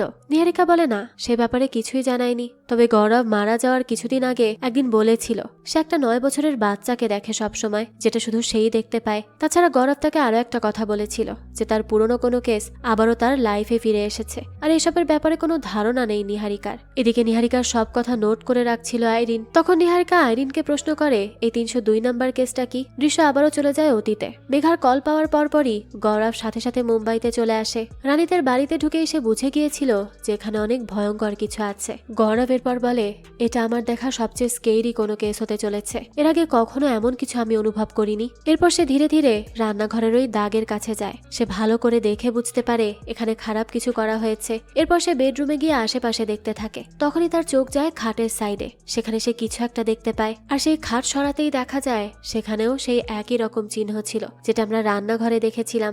হয়তো কেউ এখানে আগে কালো জাদু করত। আর তার অনুভবে মনে হচ্ছে এখানে শুধুমাত্র একটা আত্মা নেই। তারপর তাদের কথাবার্তার মাধ্যমে বেরিয়ে আসে যে এখানে একের অধিক আত্মা বসবাস করে। এরপর গৌরব বুঝতে পারে এখন যা করতে হবে তাকে একাই করতে হবে। তাই সে সবাইকে বাইরে যেতে বলে, কিন্তু কেউ তাকে একা রেখে যেতে চাচ্ছিল না। সেখানে তাদেরকে জোরে জোরে বাইরে চলে যেতে বলে, যাতে আত্মারা বুঝতে পারে যে গৌরব একা তাদের সাথে কানেক্ট করতে চায়। এরপর সবাইকে বাইরে বের করে দিয়ে গৌরব ভেতর থেকে দরজা লাগিয়ে দেয়। সবাই তো তখন গৌরবের জন্যই চিন্তা করছিল।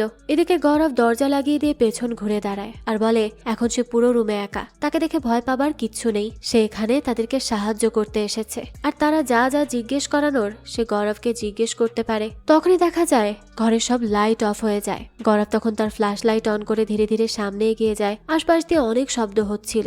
গৌরব সেই শব্দ অনুসরণ করে রান্নাঘরের দিকে যায়। সেখানে যেতেই ঘরের দরজা আপনা আপনি লেগে যায়। তখন সে এক ভয়ঙ্কর মহিলার আত্মাকে দেখে। তাকে দেখে গৌরব ভয় পায় না। সে আত্মার সামনে হাঁটু ভেঙে বসে আর তাকে বলে তার নাম গৌরব। সেখানে তাকে সাহায্য করতে এসেছে। আত্মাটা তো তখন গৌরবের দিকে ভয়ানক ভাবে তাকিয়েছিল। কিন্তু গৌরব তখন নিজেকে শান্ত রেখে তাকে জিজ্ঞেস করে এখানে কি সে শুধু একাই বাস করে নাকি আরো কেউ আছে। সে বোঝায় আরো অনেকেই আছে। গৌরব জানতে চায় কতজন। তখন আত্মাটা ইশারায় বোঝায় 20 কিংবা তার অধিক আত্মা। আর তখনই আমরা গৌরবের আশেপাশে অনেকগুলো আত্মার উপস্থিতি টের পাই। গৌরব সেসব খেয়াল করলেও ঘাবড়ায় না। সে সেখানেই বসে থাকে। দৃশ্য চলে আসে বর্তমানে। নিহারিকা একসাথে 20টা আত্মার কথা শুনে তো তার মাথাই খারাপ হয়ে যায়। সে ইমাজিন করতে পারছিল না যে গৌরব সেখানে কিভাবে ছিল। তাই সে আইরিনকে এরপর কি হয়েছে সেটা জিজ্ঞেস করতে যাবে, কিন্তু তার আগে আইরিনের ফোনে মেঘা কল করে আর জানায় তার বাসায় কিছু একটা হয়েছে। সে যেন এক্ষুনি তার সাথে দেখা করে। এটা শুনে আইরিন নিহারিকাকে আর কিছু না বলে সেখান থেকে দ্রুত মেঘাদের কাছে আসে। সে যেতেই মেঘা সিসিটিভি ফুটেজ দেখায়, যেখানে কোনো একটা কিছু আইরিনের ঘরে ঢুকে তার লাইব্রেরি থেকে একটা বই নিচে ফেলে দেয়। আইরিন খেয়াল করে দেখে এটা সেই বইটা যেটা সে মানিশকে গিফট করেছিল। এরপরে তারা সবাই মিলে আইরিনের বাসায় চলে যায়। তখন আইরিন দেখতে পায় মানিশ সেই বইয়ের 2টা লাইন হাইলাইট করে রেখেছে। আর এভাবেই মানিশ শারমিলাকেও মেসেজ দেওয়ার চেষ্টা করত। আর এখন তারা সবাই শিওর হয় যে ওই দিন ল্যাপটপে টাইপিংটা মানিশের আত্মাই করেছিল। এবার তারা ঠিক করে তারা মানিশের আত্মাকে ডাকবে, কারণ মানিশই জানে গৌরব কিভাবে মারা গিয়েছিল বা তাকে কে মেরেছিল। তখন রাজ বলে ওঠে যে আমাদের এখন আসল মানুষের আত্মাকে ডাকলেই ভালো হয়, অর্থাৎ গৌরবের আত্মা। কিন্তু মেঘা এটা সাফ মানা করে দেয়। আসলে গৌরব একদিন মেঘাকে বলেছিল যে সে যদি কোনোদিন এই পৃথিবী থেকে চলে যায় তাহলে এরপর গৌরব কখনোই চাইবে না কেউ তার আত্মাকে ডেকে আবারও ফিরিয়ে আনুক, কারণ সে একবার চলে গেলে একেবারের জন্যই চলে যেতে চায়। আর এটা গৌরবের উইশ ছিল, আর এ কারণেই মেঘা তার আত্মাকে ডাকতে চায় না। তাই তারা ঠিক করে তারা মানিশের আত্মাকেই ডাকবে। আর সেই সময় তার বোন শারমিলাও থাকবে। পরের দিন নিহারিকাও আসে মেঘাদের অফিসে। তখন মেঘা নিহারিকাকে ওই চিরকুটটা দেখায় যেটা গৌরবের মা পেয়েছিল। নিহারিকা এটা দেখে বলে এখানে শুধুমাত্র ওই রুমের নাম্বার আর সাল দেওয়া আছে, তাহলে এটা দিয়ে আর কি জানা যাবে। মেঘা জানায় সে তো শুধু চিরকুটের উপরের টুকু দেখেছে। এরপর সে চিরকুটটা উল্টে দেখায়, যেটা দেখে নিহারিকা পুরো শকড হয়ে যায়, কারণ চিরকুটের উপরে শুধু সাল আর রুমের নাম্বার লেখা থাকলেও চিরকুটের পেছনে যেটা লেখা ছিল সেটা অকল্পনীয়। সেটা হলো 7/6/2016, অর্থাৎ গৌরবের মৃত্যুর ডেট। অর্থাৎ যেই গৌরবকে এই চিরকুটটা দিয়েছিল সে জানতো গৌরবের মৃত্যু কত তারিখে হবে, অথবা সেই তাকে মেরেছিল। দৃশ্য আবারও চলে যায় অতীতে। গৌরবের চারপাশ ঘিরে ছিল আত্মারা।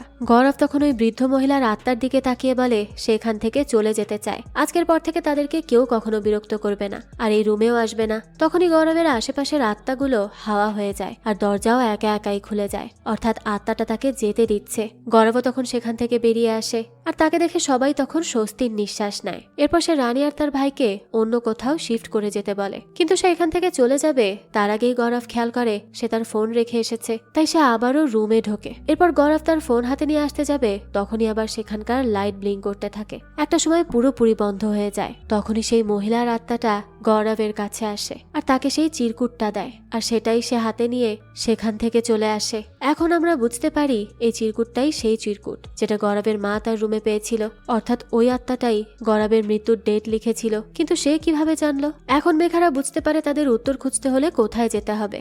এত বছর পর তারা দ্বিতীয়বারের মতো সেই বাড়িতে আসে। তারা ইএমএফ চেক করে বলে আগেতে শুধু আত্মারা 3 তলায় থাকতো, এখন পুরো বাড়ি ছড়িয়ে গেছে। তো এরপর তারা সবাই মিলে 203 নাম্বার রুমে যায়। তারা সেটা খুলতে চাইলেও কোনোভাবেই তালা খুলছিল না। এদিকে হঠাৎ আইরিনের হাত থেকে ওই চিরকুটটা হাওয়ায় উঠে 301 নাম্বার রুমের সামনে চলে যায়, অর্থাৎ যেখানে একজন মহিলা ফাঁসি দিয়ে মারা গিয়েছিল বলে জানা যায়। এটা দেখে সবাই ঘাবড়ে যায়। সেই রুমের দরজায় ধাক্কা দিতেই সেটা খুলে যায়। তারা বুঝতে পারে যা আছে এই ঘরেই আছে। এরপর তারা সব সেট আপ করে জিজ্ঞেস করতে থাকে কয়েক বছর আগে গৌরব নামের একজন এখানে এসেছিল আর তাকে একটা চিরকুট দেওয়া হয়েছিল। সেই বিষয় নিয়ে উত্তর পেতেই তারা এখানে আবারও এসেছে। যদি তাদের প্রশ্নের জবাব হ্যাঁ হয় তাহলে সে যাতে একটা সিগন্যাল দেয়, আর যদি না হয় তাহলে 2টা সিগন্যাল দিবে। সে কে এখানে উপস্থিত আছে এটা বলার সাথে সাথেই এনার্জি মেশিনটা একবার জ্বলে ওঠে, অর্থাৎ এখানে কেউ আছে। এরপর মেঘা জিজ্ঞেস করে সেদিন গৌরবকে ওই চিরকুটটা কি সে নিজেই দিয়েছিল? তখন লাইট একবার জ্বলে ওঠে, অর্থাৎ সেই দিয়েছিল। সে এটাও জানতে পারে যে ওই আত্মাটা গৌরবের মৃত্যুর তারিখ জানতো, আর তারা এটাও জানে যে গৌরব আত্মহনন করেনি। এসব শুনে মেঘা একটু দুর্বল হয়ে পড়ে। তাই সে জিজ্ঞেস করে তাহলে গৌরবকে কে মেরেছে? এই প্রশ্নের কোনো জবাব আসে না। মেঘা আবারও প্রশ্ন করে। তৃতীয়বার প্রশ্ন করতেই মেশিনটা বারবার জ্বলতে থাকে, আর গৌরবের ওই চিরকুটটা আকাশে উঠতে থাকে, যেটা দেখে সবাই অনেক বেশি ভয় পেয়ে যায়। এরপর সেটা উঠতে উঠতে অন্য একটা রুমে চলে যায়। মেঘারাও আর দেরি না করে সেখানে যায়, আর সেখানেই তারা ওই মহিলার আত্মাটাকে দেখতে পায়। একটা লাল বেনারসি পরে সে ঘরের এক কোনায় বসেছিল। তারা সেখানে যেতে ওই আত্মাটা তাদের সামনে একটা চিরকুট এগিয়ে দেয়। মেঘা ভাবে এটা হয়তো গৌরবের ওই চিরকুট, তাই সে সেটা নিতে যায়। কিন্তু তখনই পেছন থেকে রাজ তার হাত ধরে থামিয়ে দেয় আর বলে ওটা গৌরবের চিরকুট না, গৌরবের চিরকুটটা আত্মার পায়ের নিচে। মেঘা তখন তাকিয়ে দেখে আসলেই তো, তাহলে তার হাতে কি? আর এখানেই আমরা সব প্রশ্নের উত্তর পেয়ে যাই। যেই আত্মাটা একটা চিরকুটে একটা তারিখ লিখে মানুষকে দেয়, আর যেই মানুষটা তার হাত থেকে চিরকুটটা নেয় সেই মানুষটাই ওই চিরকুটে লেখা তারিখে মারা যায়। অর্থাৎ এখন যদি মেঘা ওই আত্মার হাত থেকে চিরকুটটা নেয় তাহলে সে ওই চিরকুটে লেখা তারিখেই মারা যাবে, আর সেই হয়তো সবাইকে হন্ট করে করে মেরে ফেলে। কিন্তু কেন মারে সেটা আর জানা হয় না। সেটা তো রহস্যই থেকে যায়। আর এই রহস্যের মধ্য দিয়েই এই গল্পটাও শেষ হয়ে যায়। এই গল্পটা আসলে বাস্তব জীবনের গৌরব তিওয়ারির স্টোরি থেকে ইন্সপায়ার হয়েই বানানো হয়েছে। এই গল্পের প্রতিটা পদে পদে রহস্য থাকলেও শেষে যা ঘটে সেটা কেউ কল্পনাও করতে পারেনি। তবে সব কথার শেষ কথা হলো, এসব ভয়ঙ্কর জিনিসের পেছনে না ছোটাই ভালো। যাক, এই তো ছিল আজকের গল্প। এই গল্পটা আপনাদের কাছে কেমন লেগেছে সেটা অবশ্যই আমাদেরকে কমেন্ট করে জানাবেন। যদি এতটুকু ভালো লেগে থাকে তাহলে একটি লাইক দিয়ে যাবেন। আর হ্যাঁ, আমাদের এই চ্যানেলে কিন্তু প্রতিনিয়তই নতুন নতুন ভিডিও আপলোড করা হয়। সেই সব ভিডিওর আপডেট পেতে আমাদের চ্যানেলটিকে সাবস্ক্রাইব করে বেল আইকনে অল দিয়ে রাখতে কিন্তু ভুলবেন না। আর একটা কথা, আমাদের সকল ভিডিওর আপডেট পেতে জয়েন করতে পারেন আমাদের হোয়াটসঅ্যাপ চ্যানেলে, লিংক ডেসক্রিপশন বক্সেই দেয়া আছে। আজকে তাহলে এই পর্যন্তই, আবারও হাজির হব নতুন কোনো ভিডিও নিয়ে। সেই পর্যন্ত সবাই ভালো থাকবেন আর আমাদের চ্যানেলের সাথেই থাকবেন। ধন্যবাদ।